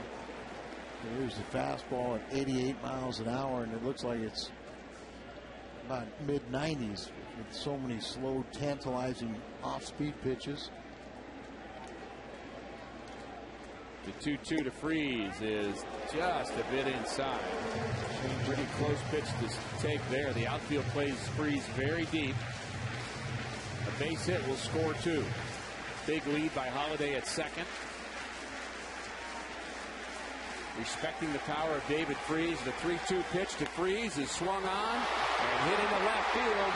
Back goes the left fielder to the track and makes the play. Johnny Gomes up against the left field wall. David Freese just misses a 3-run homer, but the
Always a great place to spend your Memorial Day. Matt Holliday, the hero of the moment. 2-out, 2-run double, giving the Cardinals a 4-3 lead. Well, that's the way you stop that intentional pass to Albert Pujols, is production following. Lean out here to make sure Jaime's okay. And we'll keep a look on that as he rounded the bases there and stumbled and looked like maybe tweaked a little leg muscle or something. Keep a very close eye on that. Antonio La Russa and Dave Duncan having a very deep chat there, and they're wanting to make sure both of them are on the same wavelength, that they're doing the right thing by leaving Garcia out there. And a good changeup. You just watch when he made that delivery, he was very tentative, as he didn't want to put much weight on him. Looked like maybe the left leg. You just qualifies for the win through this inning, but he's altering his motion. He really is. He was tentative there as well, and that's the thing that Dave Duncan, as the pitching coach, and Yadier Molina as the catcher, are going to see before anybody else sees it. They're going to see the different delivery, and we'll see if he can get back on track or not. And he just doesn't seem very comfortable at all with his delivery. There is a little more effort as he followed through a little bit more. Still, shorten his stride. And that can lead to an arm injury. There's another off-speed pitch as he's trying to gut his way through this 5th inning. I'd be very surprised if he stays in longer than this 5th inning, and just kind of hoping he can get through this one out. Exactly, but the last thing Dave wants, or Tony wants, is to be a part of a guy trying to be a hero and end up missing extended period of time because he injures himself. Well, Duncan very close to the steps for a reason. He is eyeballing Jaime Garcia. And Ricky, you and I both know it's a very tough situation. You got to play macho man, but you've also got to tell you. Got to be honest too. And there's a base hit under the glove of Felipe Lopez.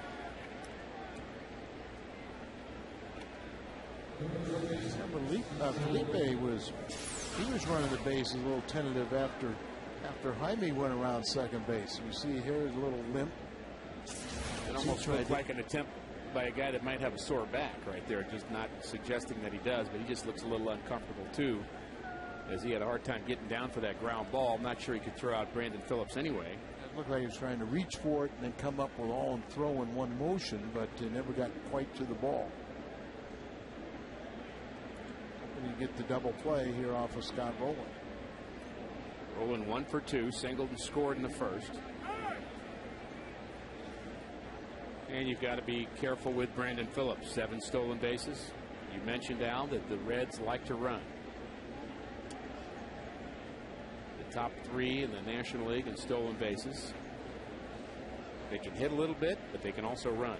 Last couple weeks, Scott Rowland's got half his RBIs. Here's a good fastball. That went at 92 miles an hour. He looked a lot smoother on that pitch, working out of the stretch. That's about the velocity he had before the rain delay. And about, topping out for Jaime. It's all about a good fastball spot in it, and then change the speed with his 3 off-speed pitches. Pitch on the outside corner as Phillips had about a 1-step lead on Garcia.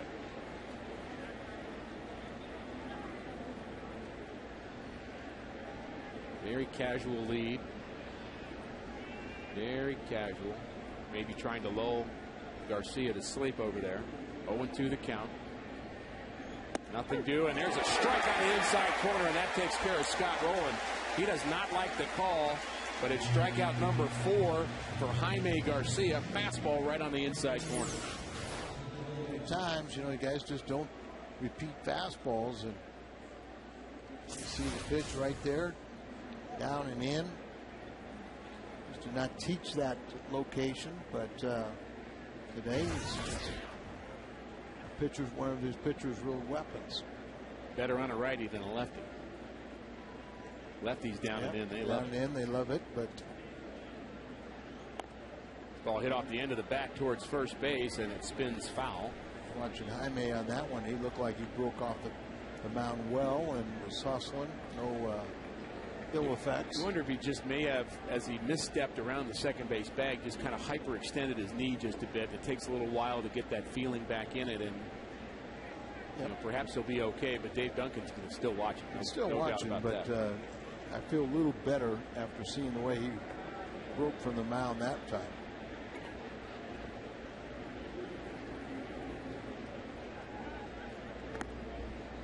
Garcia checking on Phillips. And you think about pitchers in the past who've had leg injuries, and then that causes arm injuries. Dizzy Dean is the one that always comes to mind. Broke his toe, altered his delivery. So that's why pitching coaches are very careful. Garcia. This one hit deep to left. Back goes Holliday to the track and makes the play up against the left field wall. And Phillips has to hustle back to first, and he's not exactly hustling, and he's just barely safe. Brandon Phillips kind of jogged about halfway between second and first, and then tried to speed it up as his first base coach Billy Hatcher told him get moving, and he was almost thrown out at first base on a relay from the left fielder Holliday. Well, let's watch him, because he's sitting there thinking there's 2 outs. That's it. Or maybe he didn't, but he sure didn't take any effort to get back. You almost wish he'd be thrown out just for general purposes to teach him a lesson. And he's almost out. Very close play. Very close play. And first baseman Deacon, you are not. A little too cool. I would agree.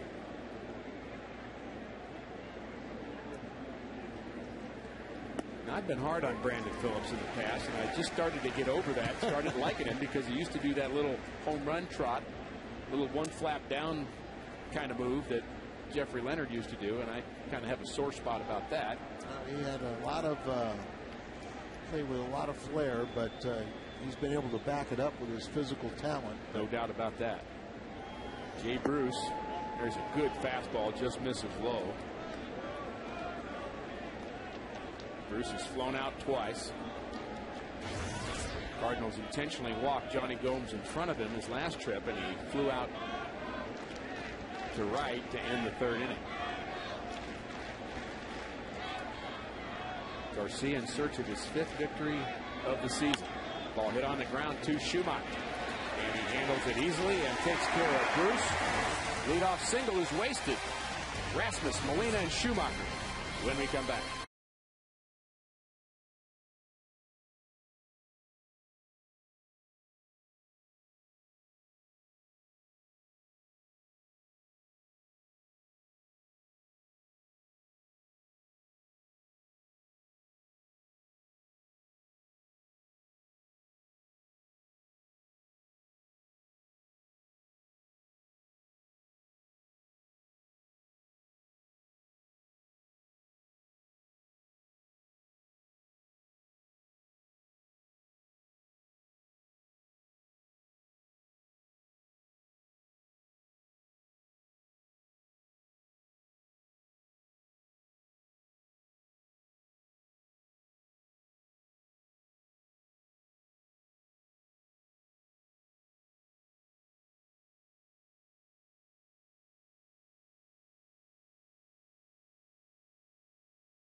I know this one well. I know it too. Colby Rasmus swings at a high hard one from Arroyo.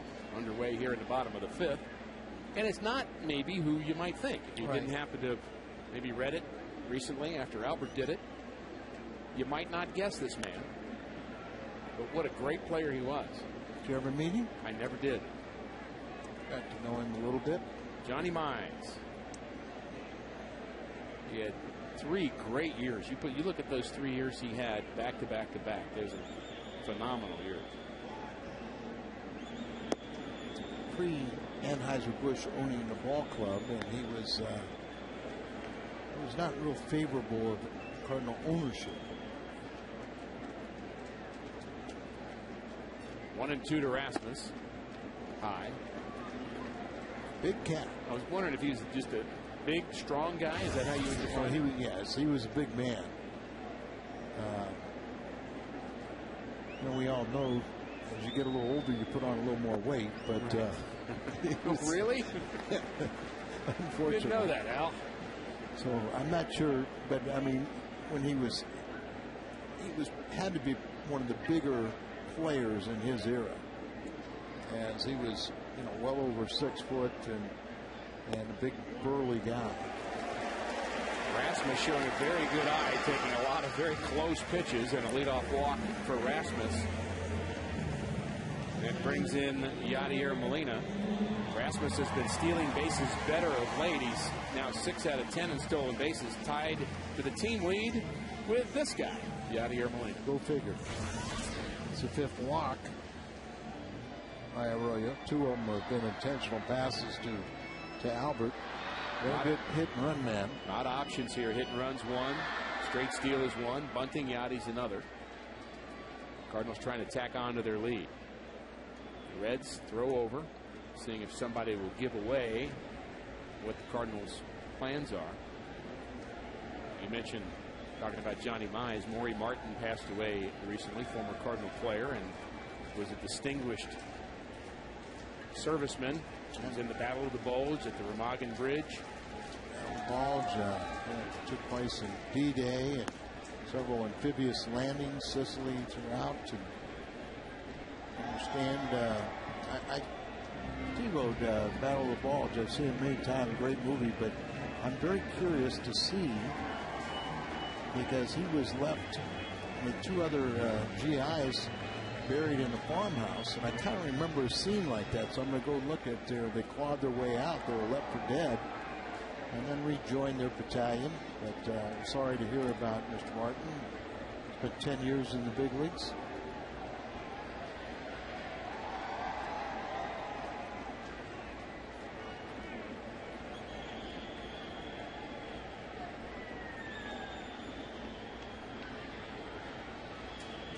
One 1-0 on Molina. There's a strike on the inside corner, and Arroyo is picking here this inning, trying to get those corners. Maury Martin is from Washington, Missouri. And a former Cardinal player after he returned from the war, and on Memorial Day, a fitting thought for us to consider his service.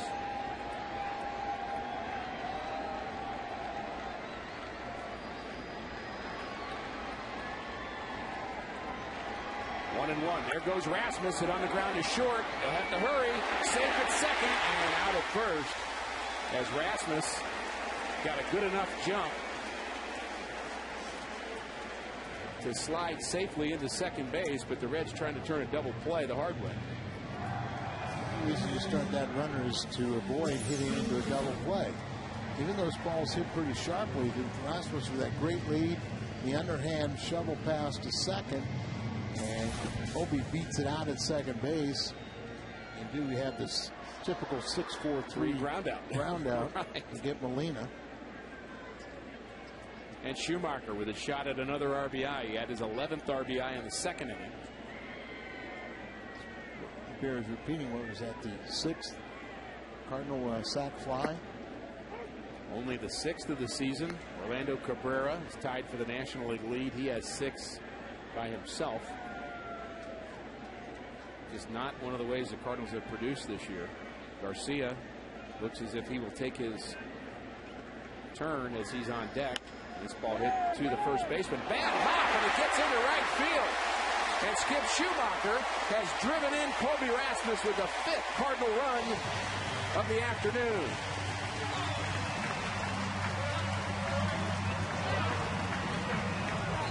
We've had some rain here, and you just wonder whether that contributes to this bad hop.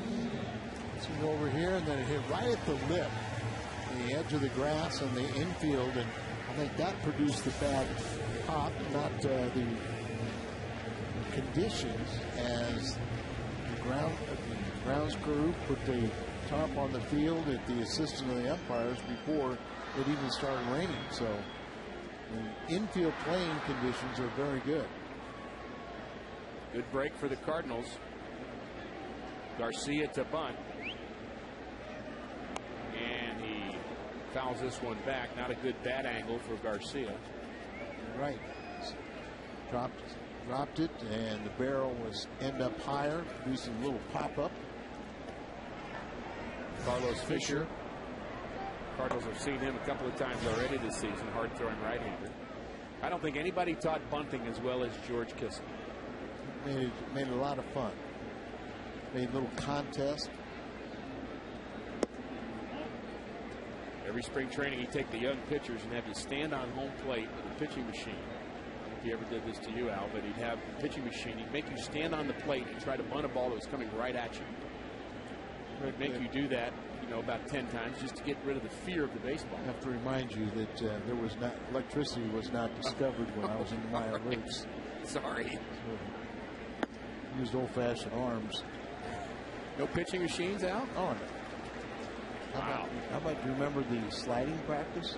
Did you wear helmets? No. Sliding practice in the canvas bags? Canvas I do remember pants. Go out in the outfield in the grass. Used to have a base out there and teach you sliding feet first. Hook slides. Sliding past the bag, reach it. And here's a base hit to right field for Garcia. Schumacher around second. He's headed to third. The throw to third. He is safe. Hope you could hit. His first multi-hit game. He's been on base 3 times, 2 hits and a walk. Garcia hits the hole between first and second. We take a look at the second baseman, Brandon Phillips. He's expecting bunt. Now he goes back. Now he goes towards the bunt. Doesn't know what's going on. Tough to be in position to move forward, lateral. And that was well placed, and Jaime helping himself out. Cardinals now have runners at the corner with 1 out for Felipe Lopez. Lopez 1 for 3, singled and scored in the 4th inning. The Cardinals now have 9 hits in this game. Starting to understand. Starting to break loose. Line drive foul. Cardinals had issues a couple of weeks ago, Al, not being able to tack on. Even if they would score a run early, they were kind of just shut down the rest of the way. But they're continuing to score runs here. A run in the 2nd, 3 in the 4th, 1 in the 5th. Rick, that's a good point, because usually if you can score in 4 separate innings, there's no way to stop you. Obviously, if the other team scores in 5, that's a pretty good way. But it really is. If you can score 3 or more or 4 innings, then you really have those. You're going to have a crooked number in there on top of it. Lopez hits this ball hard in the right center field gap, and it is down and up against the wall. 1 run scores. Here comes Garcia. 2 runs score, and the Cardinals lead 7-3.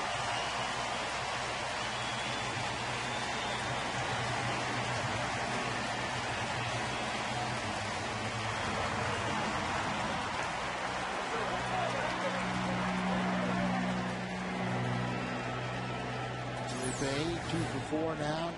The knockout blow set up away. Look at the slider coming back across. Doesn't fool him a bit as they're trying to backdoor that breaking ball. Good wood on it out in the right center, and Dusty's seen enough. From Bronson Arroyo, it'll be Carlos Fisher, the right-hander, coming in. 3 fifth-inning runs. Cardinals take a 7-3 lead. They've out-hit the Reds now 10-7, and they're not done yet here in the fifth.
.494. They're one game under 500. Here you see the numbers for Fisher. He has not allowed a run in any of his last 5 appearances. One was batting .293 against him. He started the season at AAA, pitched well there, and was promoted.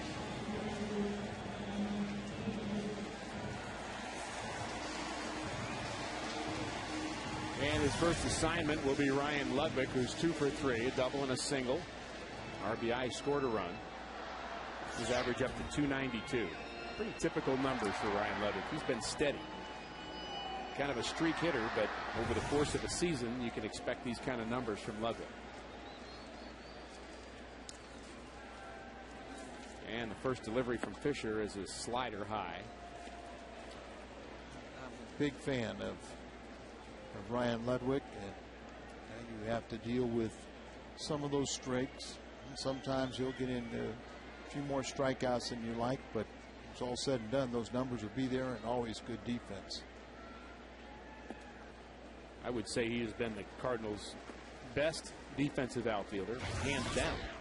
No question. The way he's played right field. He also has played some center and some left. I actually thought he looked more comfortable in left field. Pretty good numbers right there with runners in scoring position. There's a strike on the outside corner. We mentioned that he's #1 in the league in that category, with Johnny Gomes #2. I said that after Gomes got his big hit in the first that plated 2. Now it's time for Ludwig to show you why he's #1. Gomes came through in the first inning for Cincinnati. His 2 out base hits scored 2 of the 3 Cincinnati runs, and he's a very hot hitter too, batting over 300 for Cincinnati. Pretty good lineup. Cincinnati leading the National League in hitting. The Cardinals second in the National League in pitching. The Reds in the month of May have been doing both very well, particularly their starting pitching. Sliders popped up towards first base. Cairo gives it a chase right in front of the Cardinal dugout and bounces off the dugout and into the stands.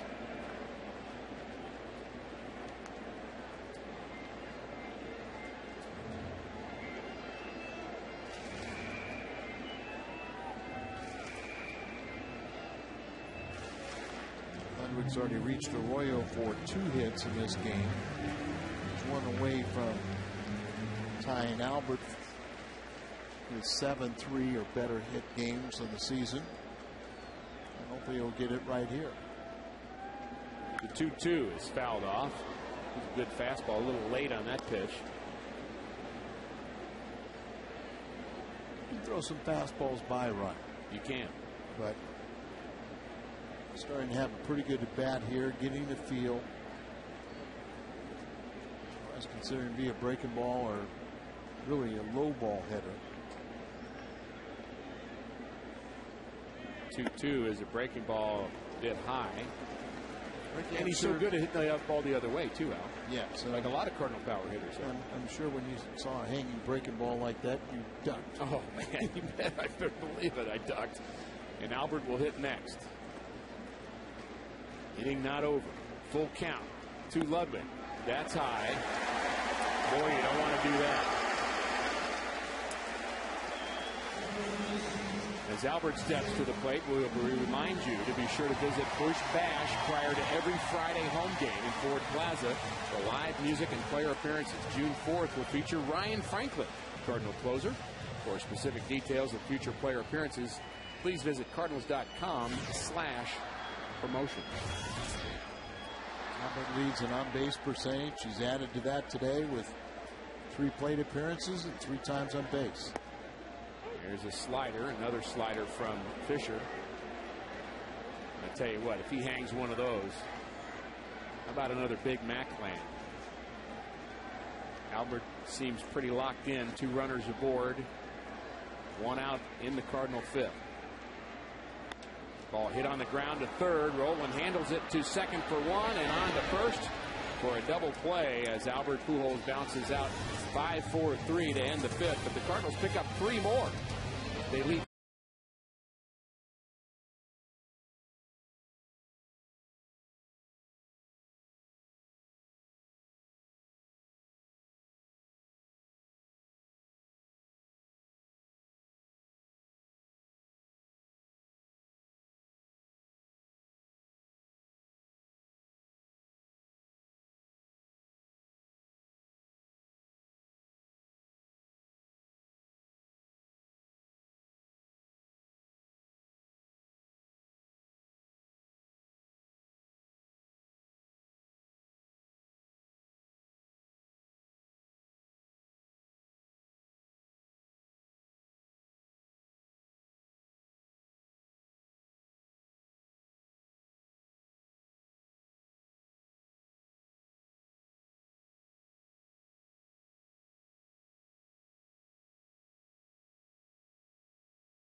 Could be on the house. River City Casino and Lumiere Place Casino and Hotels is giving away a $250,000 home plus 18 room makeovers now through July 2nd. Visit rivercity.com for details. And by AT&T. Find out what's possible with the nation's fastest 3G network. AT&T. Rethink possible. It's one of your favorite places, isn't it? Lumiere Place. You bet it is. Spend a lot of time there. The Aqua Bar. There's some medals of honor. Great meaning in those medals. Everyone with a story. An act of bravery associated with it. Good thing to remember on this day. Top of the 6th inning. Cardinals lead 7-3. Drew Stubbs leads it off against Garcia. Mike Lincoln, the ex-Cardinal, is warming up as Fisher, Carlos Fisher, who relieved Bronson Arroyo, is the scheduled third hitter. There you see Mike Lincoln.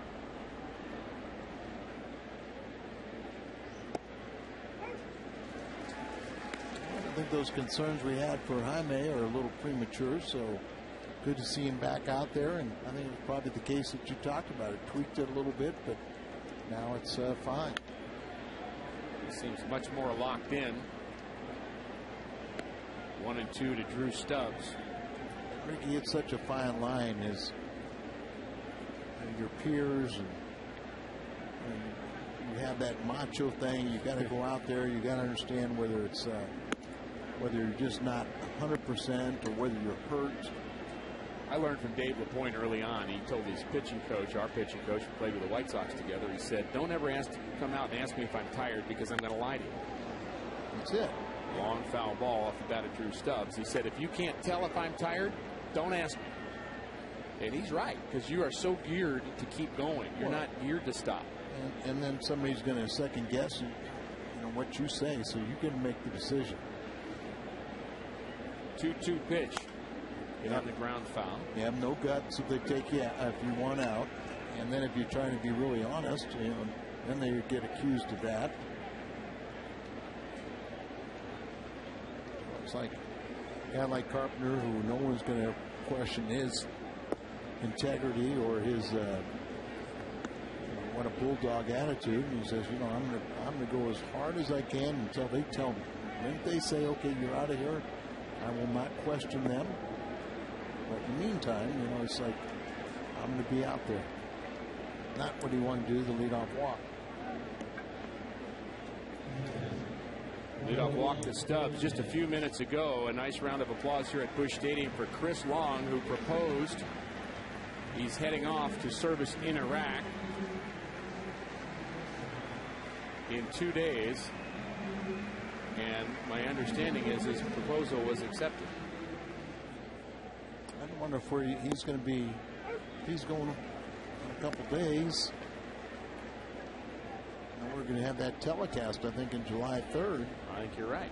We'll be telecasting to Afghanistan, and we'll be able a chance to talk with some of the members of the Missouri National Guard on active duty. Looking forward to that.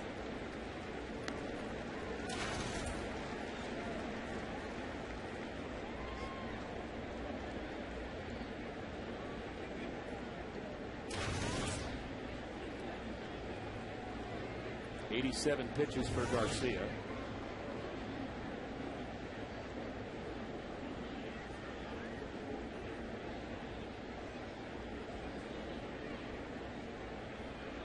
He's trying to pitch around a leadoff walk. Stubbs runs well at first. Garcia checks on him. 11 for 14 in stolen bases is Stubbs. And we'll see if Dusty Baker wants to get something started, trailing 7-3.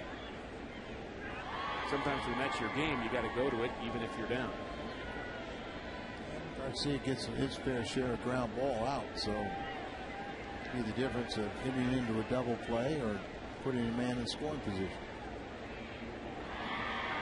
Not going. Big swing on that 0-2 pitch. Too good a pitch right there from Garcia. Right. Anytime a hitter has that comfortable a swing 0-2, you've done something wrong. Did not hit your spot, but he got away with it, and Hernandez couldn't center the ball.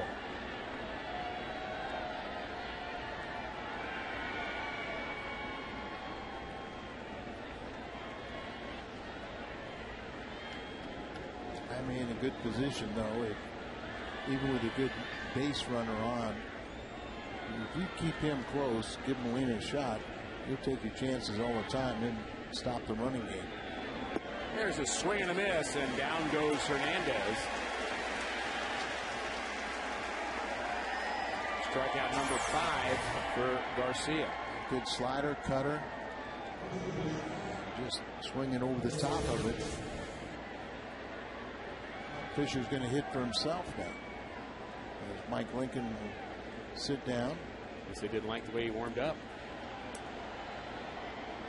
Or it could be the situation of the Reds just playing for an extra run here. They did have an extra inning game against the Astros yesterday, where they used 6 pitchers in that game. And Dusty Baker not wanting to waste another one here. So Paulino was very good yesterday for the Astros. As this club, he stopped in 18 straight games of them hitting a home run. How about the pitching pairing you had out in San Francisco today. Ronaldo Jimenez and Lincecum. Wow. And Jimenez threw a 4-0 shutout. Lincecum's had a couple of rough outings in the last month. What was that? 10th win for Jimenez has had an outstanding season.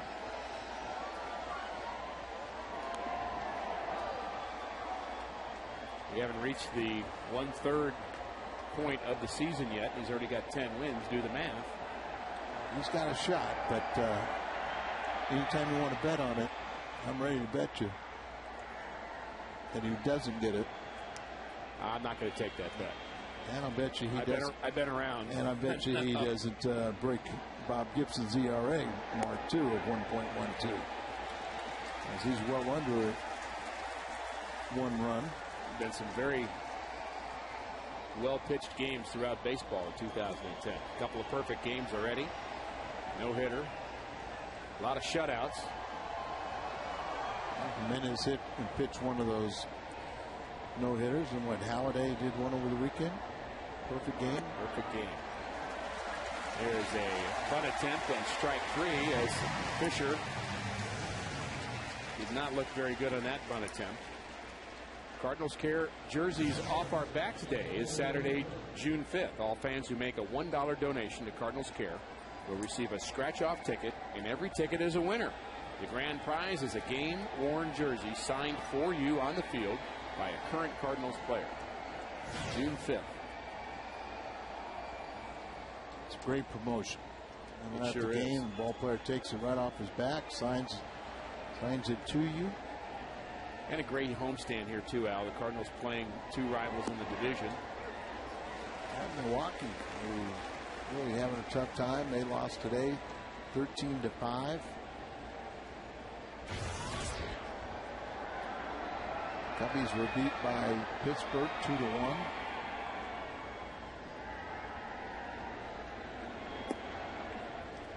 Stubbs still not going. 1-1 on Cabrera. He's 1 for 3 with an RBI. Garcia trying to pitch around that leadoff walk, and Stubbs is still there. Ball hit on the ground to the left side. Nice play by Freese going to his left. Gets the lead runner, and Garcia is through 6 innings. Holiday, Freese, and Rasmus will hit in the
our U.S. Cellular text poll. And the question was, what do you think of today's hat? As Joe is sporting one on the Cardinal dugout. Do you love them? You're okay, don't like them? I guess our fans love them. I would be inclined to agree with him. little change is always good every once in a while, Al. I think so, and nice way to generate some money to an organization that helps our returning soldiers. I'll tell you, the hats I was never a big fan of is when Bicentennial? No, the green hats in spring training that you'd wear on St. Patrick's Day. Oh. Lime green hats and a red uniform. Well, it didn't look pretty, but no. And I'm a little Irish too, Al, but I still didn't like that. Kyle McClellan loosening for the Cardinals. What part of it? I'm about quarter. My brain, that part of me. I think Irish. Maybe it's your liver. Only Al Rabasi can say that. 100% Hungarian. Oh, they fouled that one off his shin.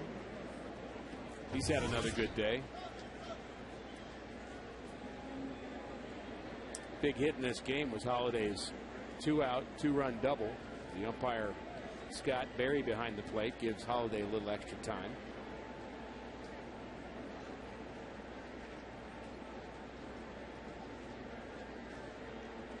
When you're a young pitcher, not a bad idea to always sit next to your catcher. Pick his brain in between innings. I get the feeling that Garcia's day is finished and another quality start for him. Through those 6 innings, allowing the 3 runs. And a little bit misleading too. First 3 runs here at home. And a good play by Cabrera going up the middle. Takes care of Matt Holliday. Welcome Back Veterans is an MLB initiative designed to raise public awareness about issues facing today's veterans. The program helps raise money to support returning soldiers in need. 10,000 young men and women come home from overseas every month, and MLB would like to recognize them for serving our country well. Thank you to our veterans.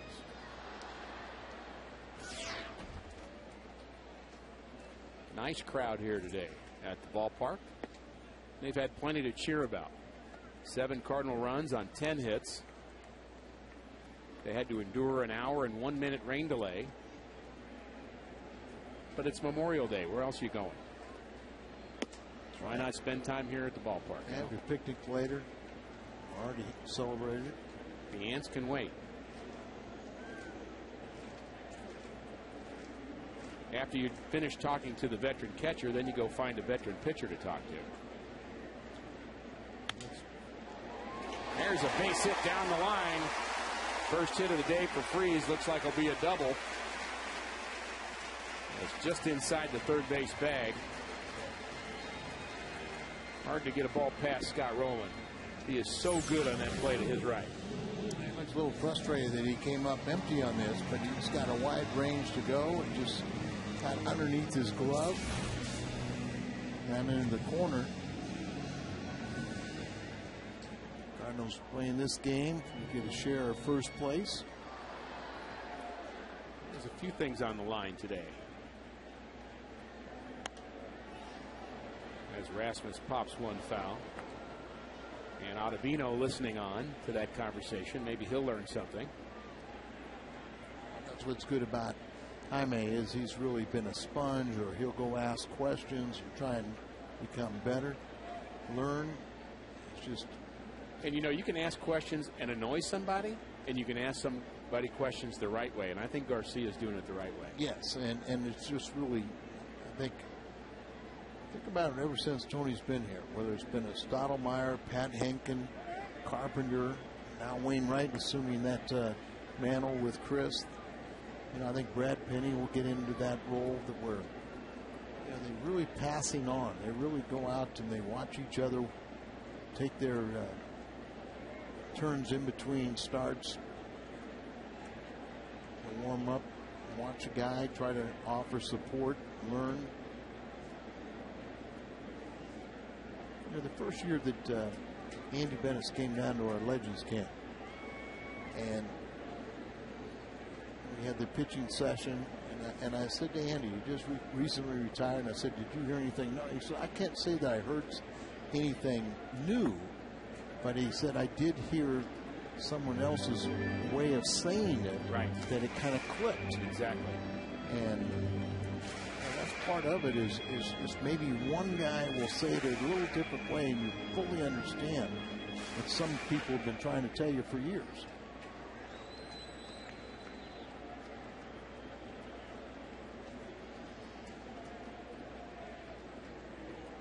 The 2-1 to Rasmus.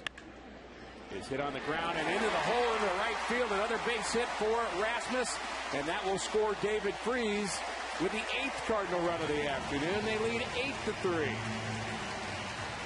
Rasmus comes through again, and he's had a 2-hit afternoon. Been on base 3 times now, 2 hits, 21st RBI. And the Cardinals now scored in that magical 4 innings. Little breaking ball out of way. He's able to pull it through the hole on the right side.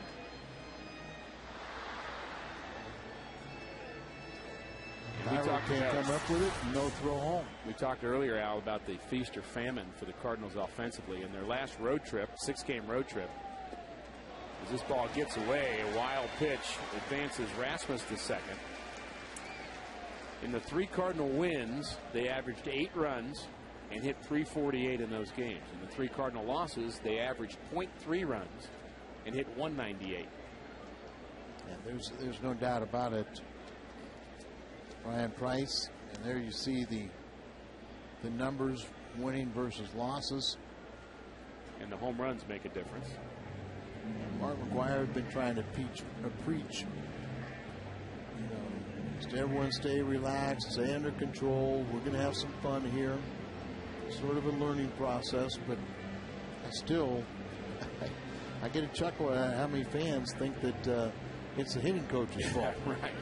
I tell you, he has been remarkably patient with the Cardinals' hitting woes in the last couple of weeks. He hasn't overreacted to that. I give him credit for that. Very positive. And he's still learning.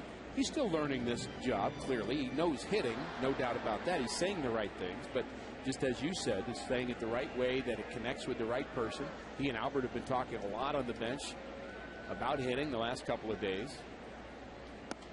I find it, amusing when people think even if Mark was saying something totally, wrong, the hitter won't do that. Why would I, if I'm Albert Pujols, right, and if had achieved all the success, why would I listen to him? Right. I'm going to go out and continue to hit the way I want. Well, I mean, Mark's even said, I'm learning from Albert. I think that's one of the things that's hard to understand about a coach at this level is you're coaching guys that have been playing for a very long time and have developed their own style, and really they just want you to be their eyes. They don't want you to say this is how you hit. You already kind of have your mechanics down pat. You're just looking for a little help. Right. And positive help, reinforce things, being very positive, but Mark's not insisting there's one way to hit. If anything, he's trying to try and help them and make them understand that once the game starts, you watch that pitcher. Watch the release point. Go down to basics. If you watch the release point, you're going to pick up a lot more than you're going to do in other things. And don't be quite guess hitters all the time. Full count on Molina. Rasmus, the runner, at second. And you and I both know, Al, the last thing they tell every minor leaguer before you get sent to the big leagues is don't let them change you up there. Whatever you're doing now has gotten you to the big leagues. Don't make drastic changes. Every player is told that right after he gets the good news. You're being promoted for what you've been doing. Right. So you continue. The game's the same up there. It's just a little more refinement to it. Scott Berry thought about raising his right hand, but it's ball 4 to Molina. He's aboard for the first time this afternoon. Cardinals have 12 hits. They also have received 7 walks. Schumacher has one of those hits. Scored once, driven in 2 runs. And the Cardinals are continuing to tack on. Another run here in the 6th gives them 8. Double play, we're going to see the return of Alan Craig as a pinch hitter.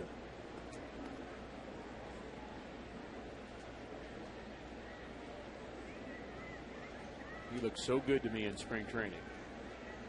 And then not getting many at bats once the season started. He got lost. And it's the problem with what you said earlier. You got youngsters on the bench who need at bats, but you've got veterans who are your better players who are going to be playing most days. So how to keep those guys sharp is a difficult thing. Outfield again playing deep for Schumacher. This outfield plays deep, don't they? Yes. For everybody. I'm not sure they've moved very much, frankly.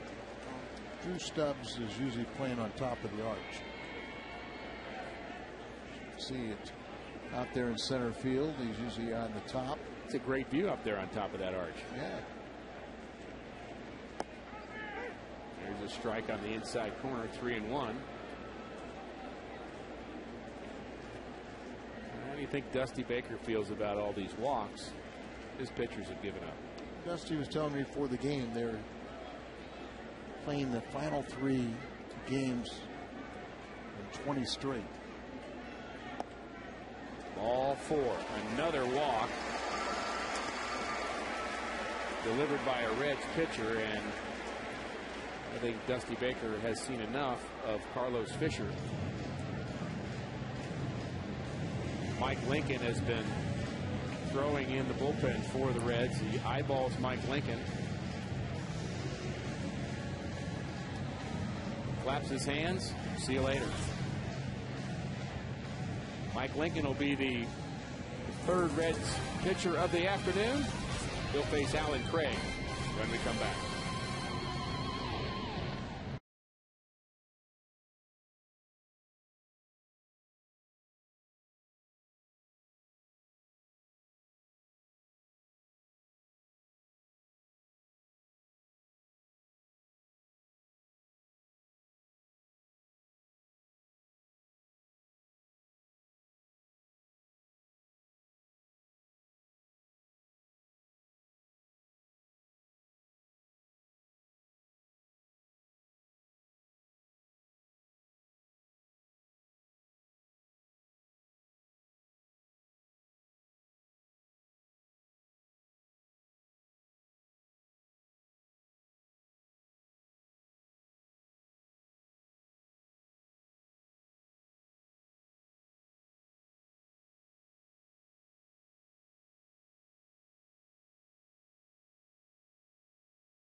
Mike Lincoln, right-handed reliever with a good curveball.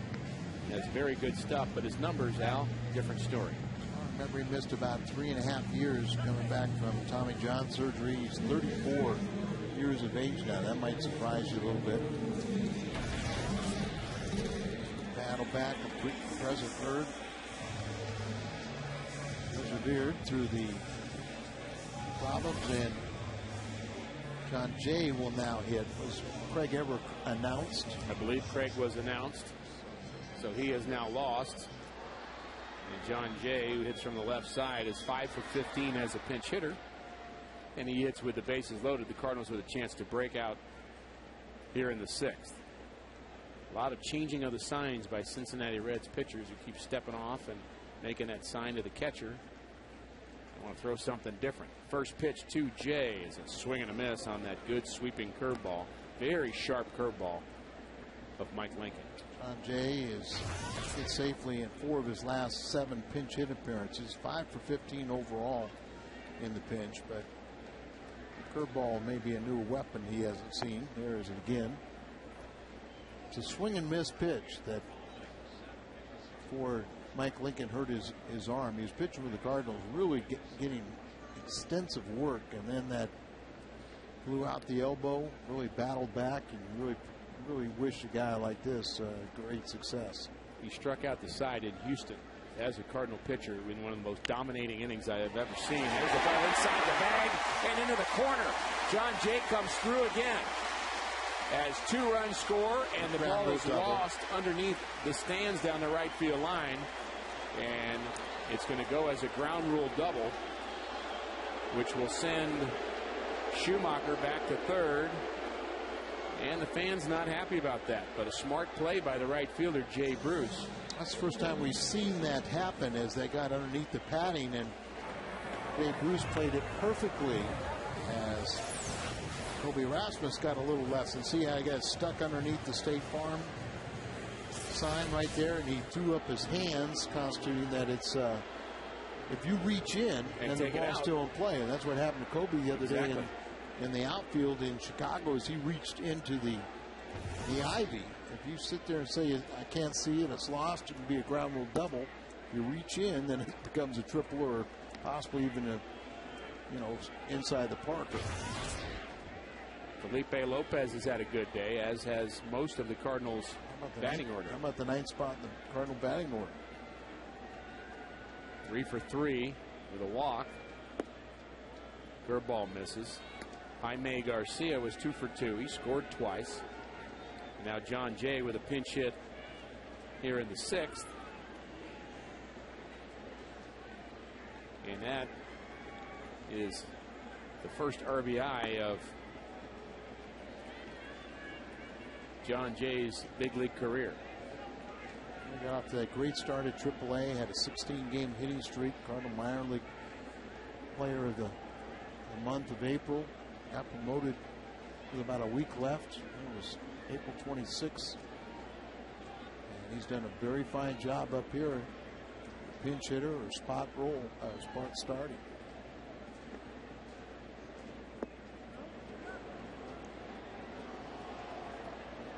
And he says he swung. 2 RBI double for John Jay, his first RBIs of his major league career. And Mike Lincoln still has some more work to do. Just 1 out, couple runners aboard. And he's got to find a way to stop the bleeding.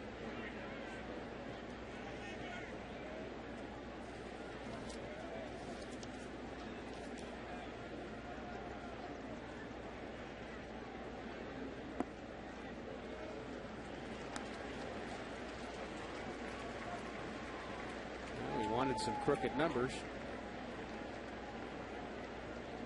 And we got some. 3s are wild on the scoreboard.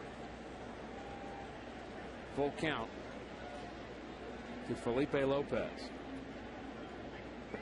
And that ball might have hit him. Certainly a ball not close to being a strike, and we'll call it a walk for now. And that loads the bases for Ryan Ludwig.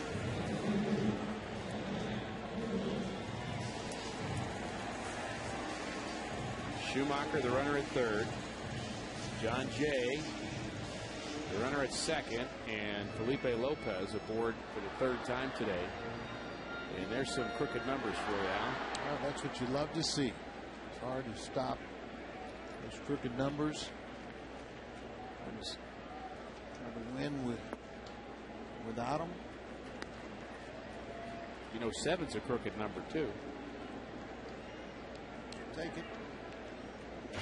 Other than the 1, we'll take all the ones we can get to, but when you start getting those crooked numbers, I mean victories. Letty's done it before. Hawksworth now warming up is with this big lead. Tony may be saving McClellan, and Hawksworth needs a little bit of work. He's in a little bit of a rut. And the pitch to Ludwig is swung on and hit hard to center field, right in the tracks of the center fielder's Stubbs, and Ryan Ludwig drives in his 26th run of the season. Well, we wanted some sacrifice flies today, Al. We haven't had enough of it. We've gotten a couple today. Situational hitting. Ryan Ludwig drives the ball into the outfield, and now Albert Pujols will hit again with 2 runners aboard. Albert is 1 for 2. He's walked twice, both intentional.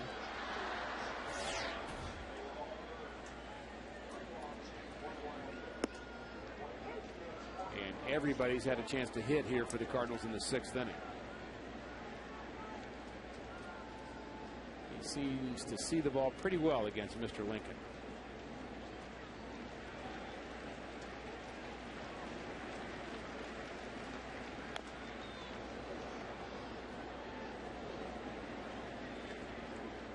Still amazing, and even if you know what a guy throws and you know his tendencies, you still have to hit the ball and hit it where somebody is not. 11-3 Cardinals. Sure, Albert, 2 outs and runners in scoring position, almost 600.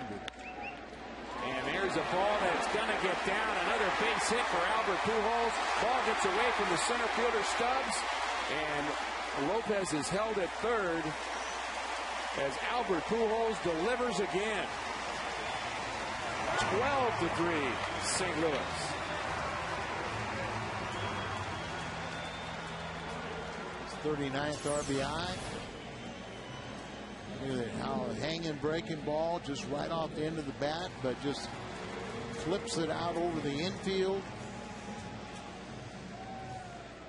There Stubbs misses it, but really did not change the scoring.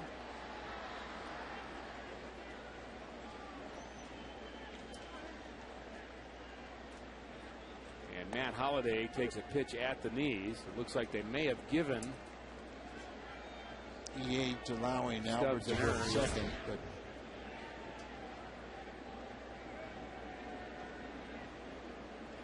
Lopez certainly would have gone to third. Cardinals just keep hitting. 14 hits. But Albert went from first to second. This ball hit in the gap, right center field. It's deep, but handled in the gap by Drew Stubbs. And Cardinals, another big inning. 5 spots. They lead by 9.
They've out hit the Reds 14-7 and enjoying a big lead in front of a big crowd on a day where we've had some rain, about an hour rain delay after 3 innings of play, but Garcia was able to finish 6 innings, and now Blake Hawksworth takes over for the Cardinals starter.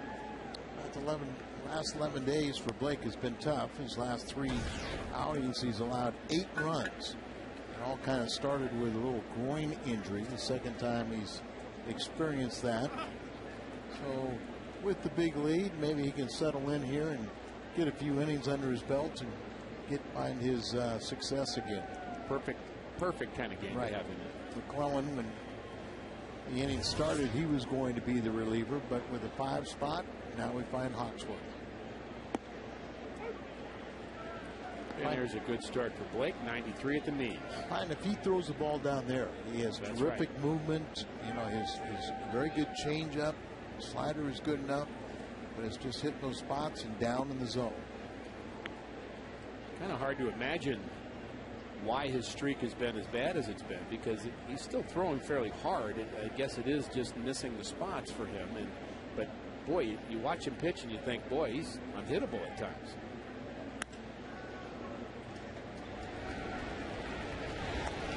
And Miguel Cairo is taken care of. Is Yogi here? Maybe that's Dale. A little too much hair for Yogi. Maybe for Dale. For Dale. Son Dale played for the Pirates. Dale Barrett. Mr. Gibson's here. He's here. Sure we could find many stars.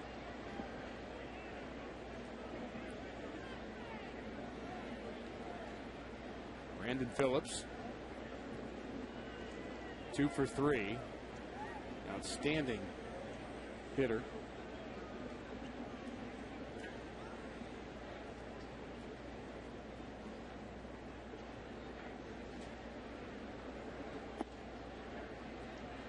Another nasty pitch, just a bit low. That one 96.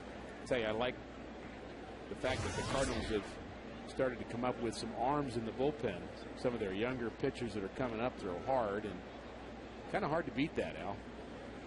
Power arm can get away with mistakes in location. Absolutely. If you're throwing right around 86 to 88 and you make a mistake in location, you're going to get crushed.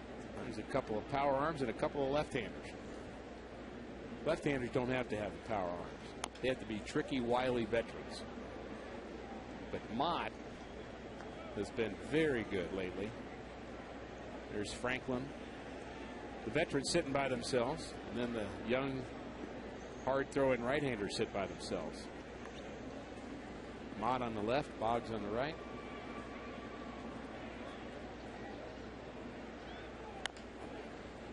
And a one-hopper to David Freese, and he takes care of Brandon Phillips. 2 groundouts. Good start for Blake Hawksworth. We started to mention the significance of this game, Al. Last game of the month of May. If the Cardinals win this game, they finish the month with a winning record, even though it's been a rough month in some ways. And they're also tied for first place, and they're playing a team that many think, and I think you and I would agree, are going to be in this thing for a long time, the Cincinnati Reds. No doubt about it. I always felt that if they got pitching, that they would be a force to reckon with, and their pitching will improve.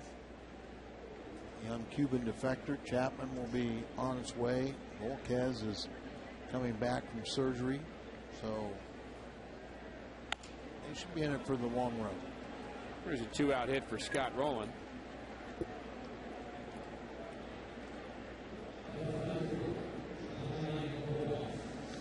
The Reds do have 4 players on the disabled list, including Homer Bailey, one of their fine young pitchers, and Chris Dickerson, Ryan Hannigan, you mentioned earlier, and Volquez, the best of the lot.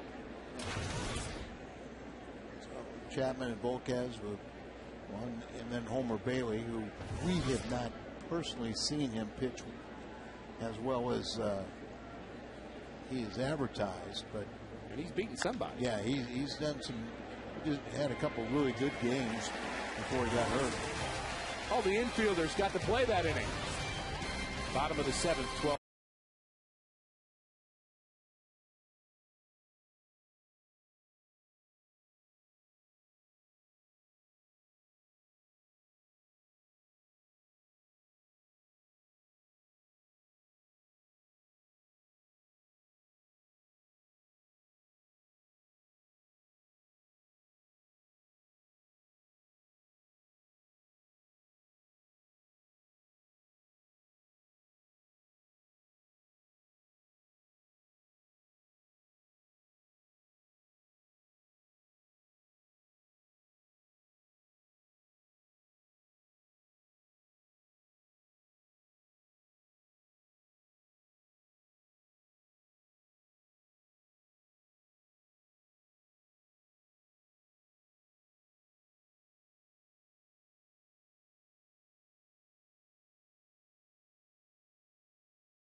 and David Freese will be the first to attempt to hit a long one, and he takes a strike out of the inside corner. It'll be Freese, Rasmus, and Molina.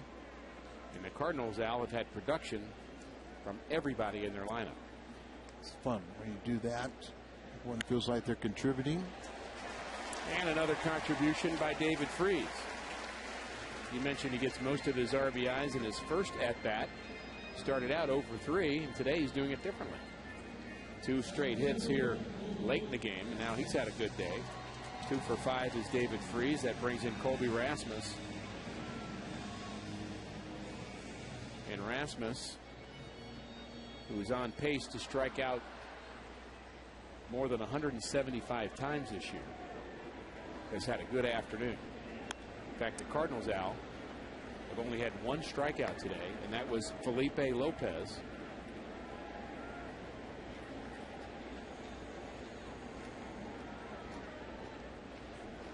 David Freese done most hits through the end of May for Cardinal rookies. Interesting names: Wally Moon, Rookie of the Year; Joe McEwing, Mr.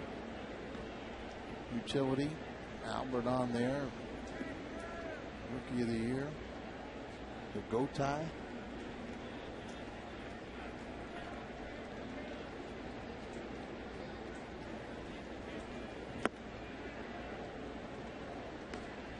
Kobe has been on base 3 times and scored 3 runs as he's battered Reds pitching today. 2 for 3 and also a walk.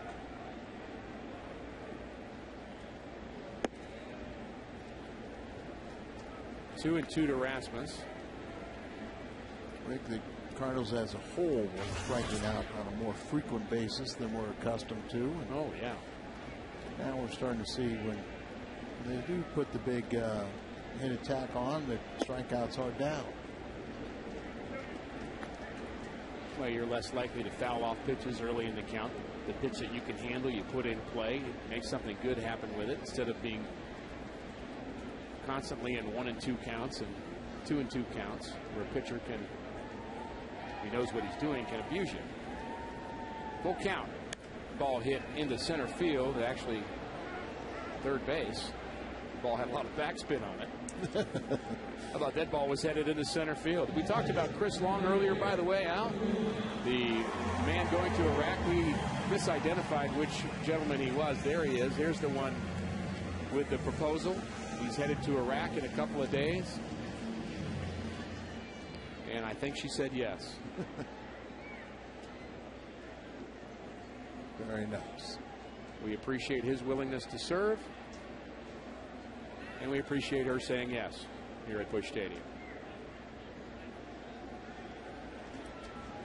It's a Memorial Day he will never forget. This ball hit hard down the left field line, but foul. And one of my current projects right now is helping out Little Patriots Embraced, who help out deployed military families, the families left behind as their loved ones are overseas, and think of those families and the kids and how traumatic that is, and just bring a little bit of joy to those kids back here, and also their parents maybe experiencing some tough times. There's a broken bat ball in the left field, and the play is not made by the left fielder Gomes. Sliding attempt by Gomes, and he should have made that play, but the ball popped out of his glove as Molina is aboard. We'll see how they rule this. Scored a hit, but as you said, it looks like if he continues to run, he catches that standing waist high, about belt high. That's Molina's first hit of the afternoon.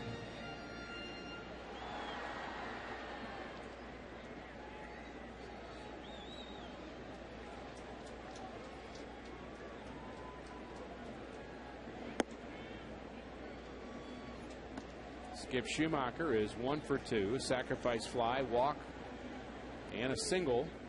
Scored twice, driven in 2 runs. He's been a part of this offensive party here for the Cardinals this afternoon. Becomes contagious, doesn't it? And it gets fun, too, Al. You don't stress over every at-bat. You feel comfortable at the plate. You're relaxed. You know, baseball is a game that's very difficult game to play when you're tight, either defensively, offensively, or even for a pitcher. You overgrip a baseball, you squeeze it a little bit too tight, what happens? Stiffen up, the ball just, comes out to where you think you're throwing harder, but you're not. You think the ball's going to have life to it. It won't, because you constrict it. Stavanoa is on deck, so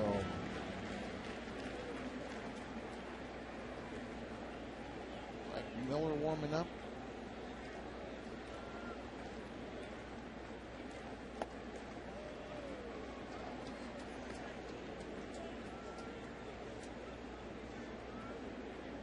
Dave McKay jersey here at the ballpark. I'm sure Dave's happy about that.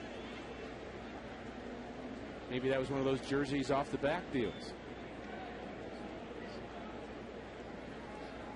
I'm looking for some Al Robosky jerseys.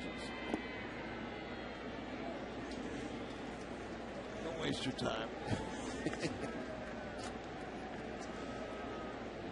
You mentioned your little Patriots. Did you not just have a golf tournament, or you've had one coming? Oh, we had one. We're going to have another one on the east side October 1st, but we'll have some other events coming up to help them out. There you see Trevor Miller. Lincoln very much laboring here in the 7th inning. Walks Schumacher.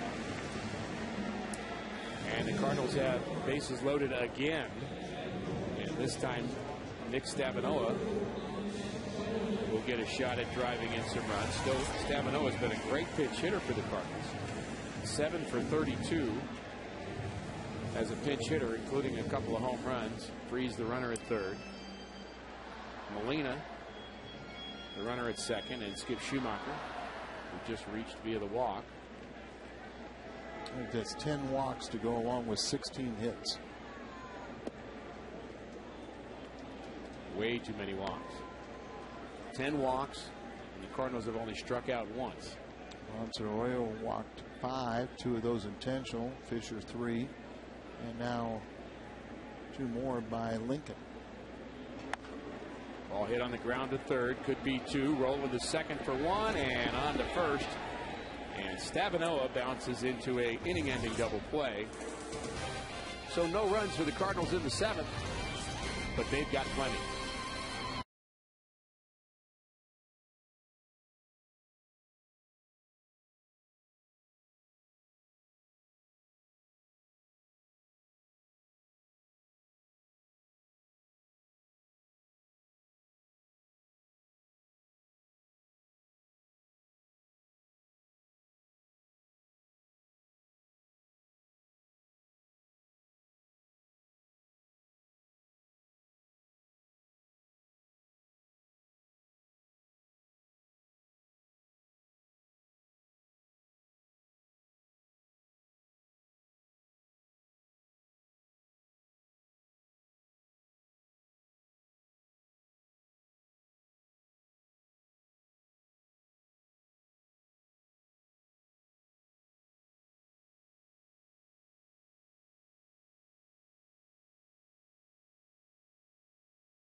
By Bud Light, the sure sign of a good time. Here we go.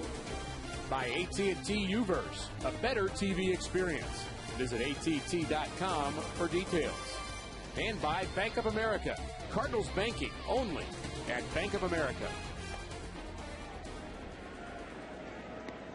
Wholesale changes for the Cardinals. Alan Craig, who was not announced as a pinch hitter, takes over at first base. Brendan Ryan's the new shortstop. He takes over for Lopez. And Nick Stavinoa stays in the game, and he'll play left. And Trevor Miller will take over. He leaves Hawksworth, who relieved Garcia. Trevor appearing for the 17th time, 5 holes, 3.38 ERA. You see nearly a strikeout per inning. Has allowed 2 home runs. It's a bit surprising, but still a good opponent's batting average. And the first batter be Bruce. Very tough on left-handers, and there's that tough slider for a strike.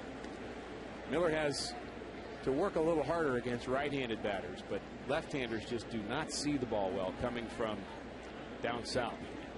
Arms and legs, and really gets out there. Whoops. And, you know, almost looks like it's not fair, does it? Quit laughing as you see. It's like trying to hit a frisbee. Well, this kind of reminds you of yourself a little bit, right? A few more miles an hour, a few more brains. A lot better shape. Better long distance runner. Nicer guy. Better. Yeah. I'm sorry. I'm it's all I can handle. Well, wait a minute. Now, a nicer guy, I think I'll put you equal. Well, there's that. I mean, it's hard to find a nicer guy than Trevor Miller. And that's what I mean. Yeah, so that's Cardinal teammates just really, really do appreciate having him around. He's been a big part of the bullpen's success. And, you know, the Cardinals have had a number of top-notch people throughout the years. Oh, yeah, absolutely. Todd Worrell here at the ballpark told me to tell you hello. Well, he's a little tiny. He's not so tiny. No, he's not. He's still in pretty good shape, isn't he? And there's a strike on the outside corner, and that takes care of Jay Bruce. That's the one thing I noticed. He's throwing a lot more fastballs where he trick hitters. They just thinking it's going to be slider, and then he'll run that fastball by in. If you make that location, you're going to get a lot of people out too. Bruce was certainly guessing breaking ball there, and he didn't get it. Looking for the local, and he got the express. And there's another express on the outside corner to Drew Stubbs for a strike. 40,782 is our attendance here this afternoon. 40,782.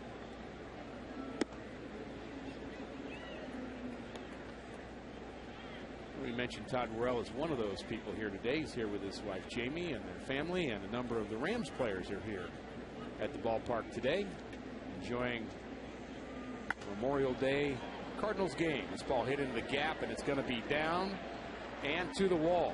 Drew Stubbs around second. He'll get 3 very easily. A 1-out triple for Drew Stubbs. And boy, can he run. He got from first to third in a hurry, didn't he? Yes. He didn't left the box really like he was going to make it all the way, but you can see he just coasting out there and turns it on. Very intriguing, because he does have a little pop in his bat also with that great speed. It's a star of the future that just maybe has to figure things out a little bit more. Wouldn't be the first one. Early this season, batting lead off and really struggled there, sub 200. Schumacher backs up on the ball and gets a good hop and takes care of Hernandez, but the Reds do pick up a run. RBI for Hernandez. And speaking of players that have figured it out, Jaime Garcia, you look at his minor league stats, Al, never a real dominating season, even in the minor leagues, but many of the pitching coaches there that worked with him felt like there was something better in him, and he seems to have pulled it together, and pretty good outing for him today. Remember, he's only 23. So to be at this level,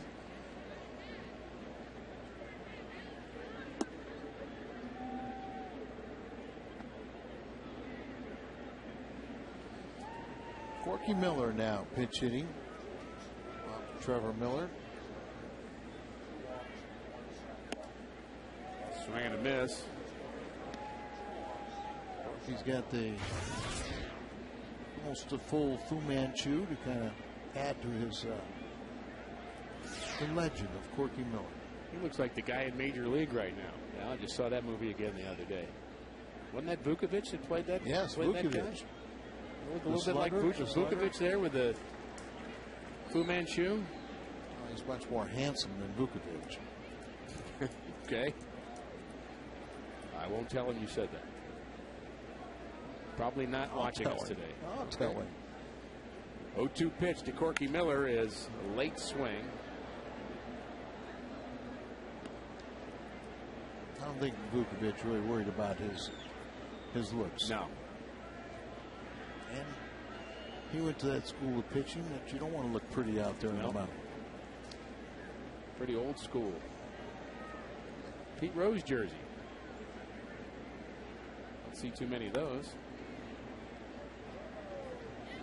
Cincinnati Red fan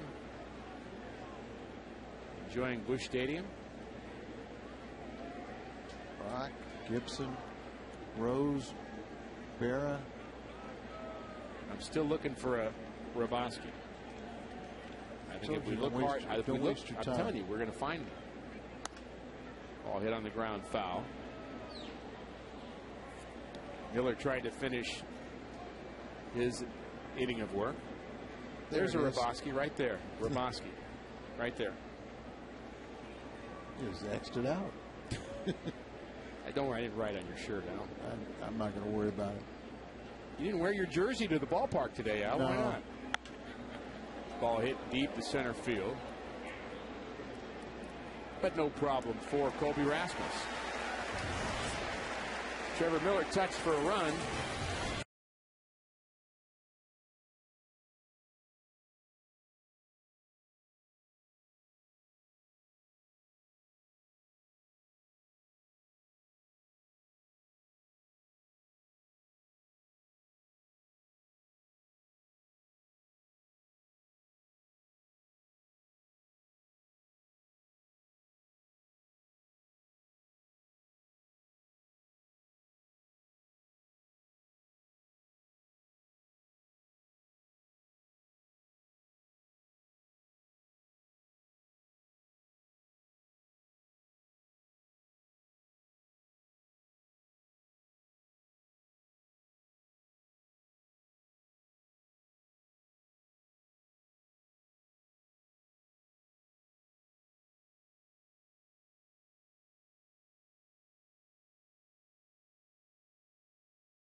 Delivered by Felipe Lopez in the 5th inning.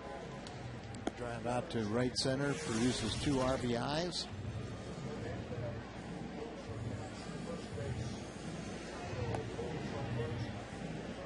There's a family enjoying Memorial Day here at the ballpark. Daniel Ray Herrera is pitcher number 4 for the Cincinnati Reds. Left-hander can be very tough on right-handers. He has a screwball, Al, and not a big guy, but man can pitch a little bit. 5'6", 0-2 this year. Very durable. Is making his 23rd appearance. Corky Miller now stays in the game. He'll be catching Herrera. Hernandez moves from behind the plate over to first base. Cairo moves from first over to third. So Brendan Ryan came in last inning, play a little defense. He will hit here. And Felipe's hot. Ryan's starting to show some signs of coming out of it. Average at 198. Did have it over the Mendoza line.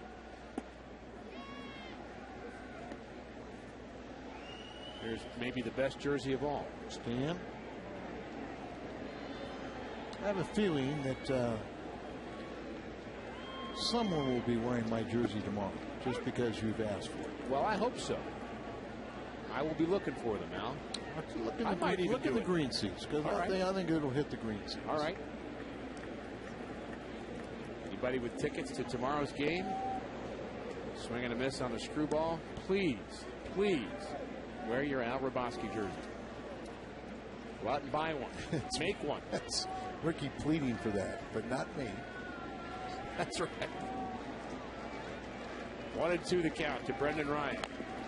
One Dave McKay fan could take Dave's name off it, and we'd have the correct number. There's LaRussa. Getting ready for his press conference. He loves those. 1-2 pitch is swung on, hit in the right field, and Jay Bruce will handle this. Out number 1 in the Cardinal 8th inning. Cardinals have just exploded here offensively. Power. See the All-Stars sit in the front row there. So Taguchi. Edmonds. Votto, you know, he's got that stiff neck, so he's been sitting in the stands. That reminds me of Roger McDowell once going up in the stands when he was a member of the Los Angeles Dodgers, and he was screaming at his manager, Tommy Lasorda, from the stands during the game. He put his street clothes on, went up in the stands, and Tommy said, "Boy, I recognize that voice. Who is that?" And it was his closer yelling at him from the stands. With just cause. Probably. Ball hit in the right field. Bruce has had a lot of action today. Coming to tough Sunfield now in right. Alan Craig gets ready to hit. We'll remind you that this copyrighted telecast is presented by the authority of the St. Louis Cardinals and may not be reproduced or retransmitted in any form. And the accounts and descriptions of this game may not be disseminated without the express written consent of the St. Louis Cardinals. Remember that's a shirt World you've got to Series? read. A lot of info on that shirt. The American League, the World Series in '06. Cardinals won that one for their 10th World Championship. And the American League roster, right? You told me Ozzy's going to the Legends camp this Ozzy year. will be coming to the Legends camp, and we talked about it earlier, but Hired Heroes USA is a wonderful organization that is benefited by that camp. Help our servicemen and women find jobs when they come back. Hope you're enjoying your Memorial Day.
after the game on the post-game edition of Cardinals Live. Pat Harris and Rick Horton will be on point, breaking down Jaime to look at his outing.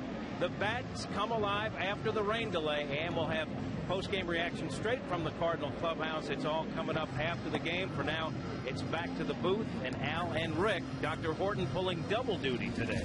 Thanks, Cat. I appreciate that. And won't it be great to hear what Tony La Russa has to say about this game today? You'd think he might even crack a smile or two in his post-game comments. Don't get carried away now.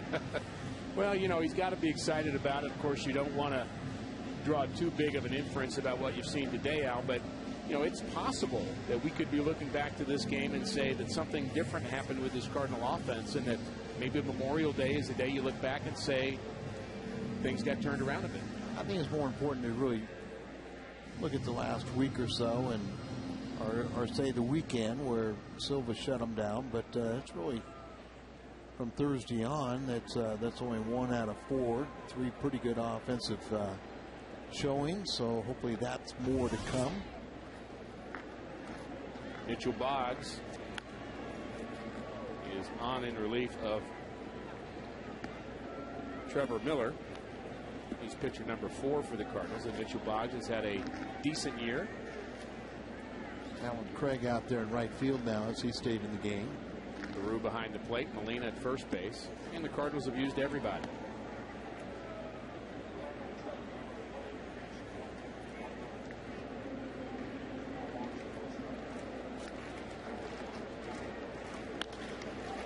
And there's a fly ball to center field.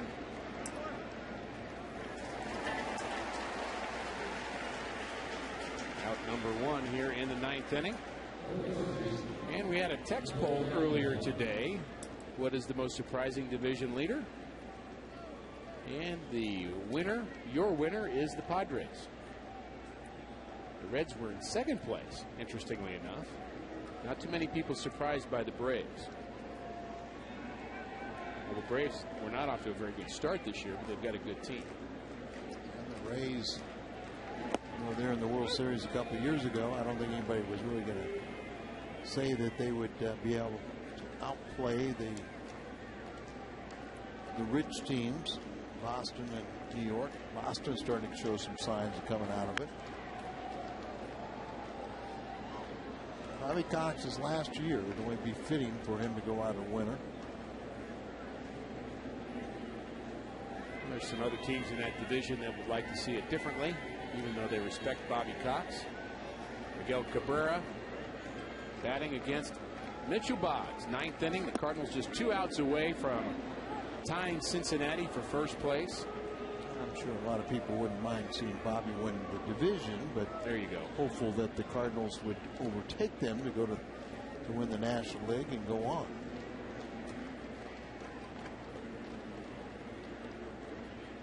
One and 2 to Cairo. We've seen a number of former Cardinals in this game now. Miguel Cairo is one. Scott Rowland, Lincoln, and Mike Lincoln.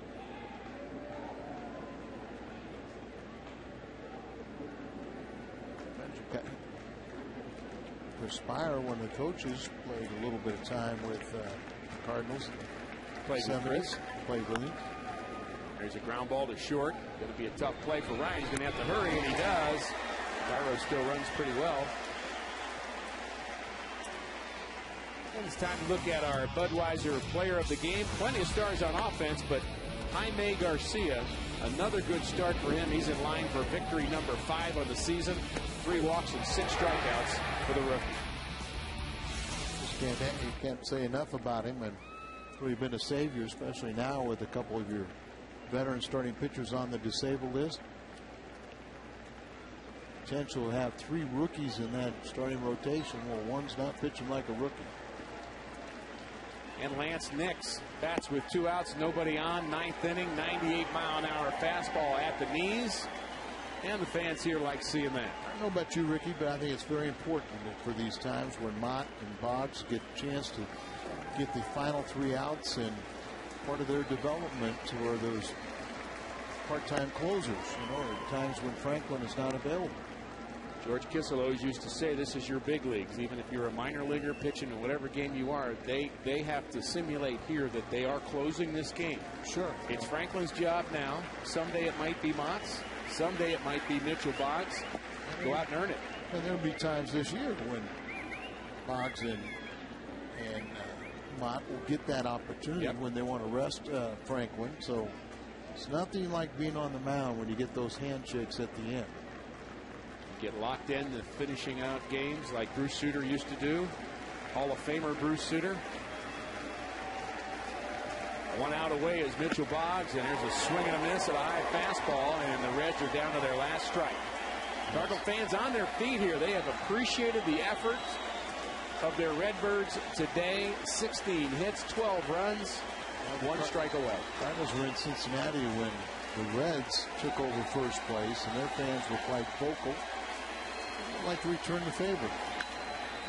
And here's a fly ball to center field. This should do it. Rasmus takes care of it. 99-mile-an-hour fastball from Mitchell Boggs. And the Cardinals are a winner. 12-16-1 for the Redbirds as they win game 1 of this.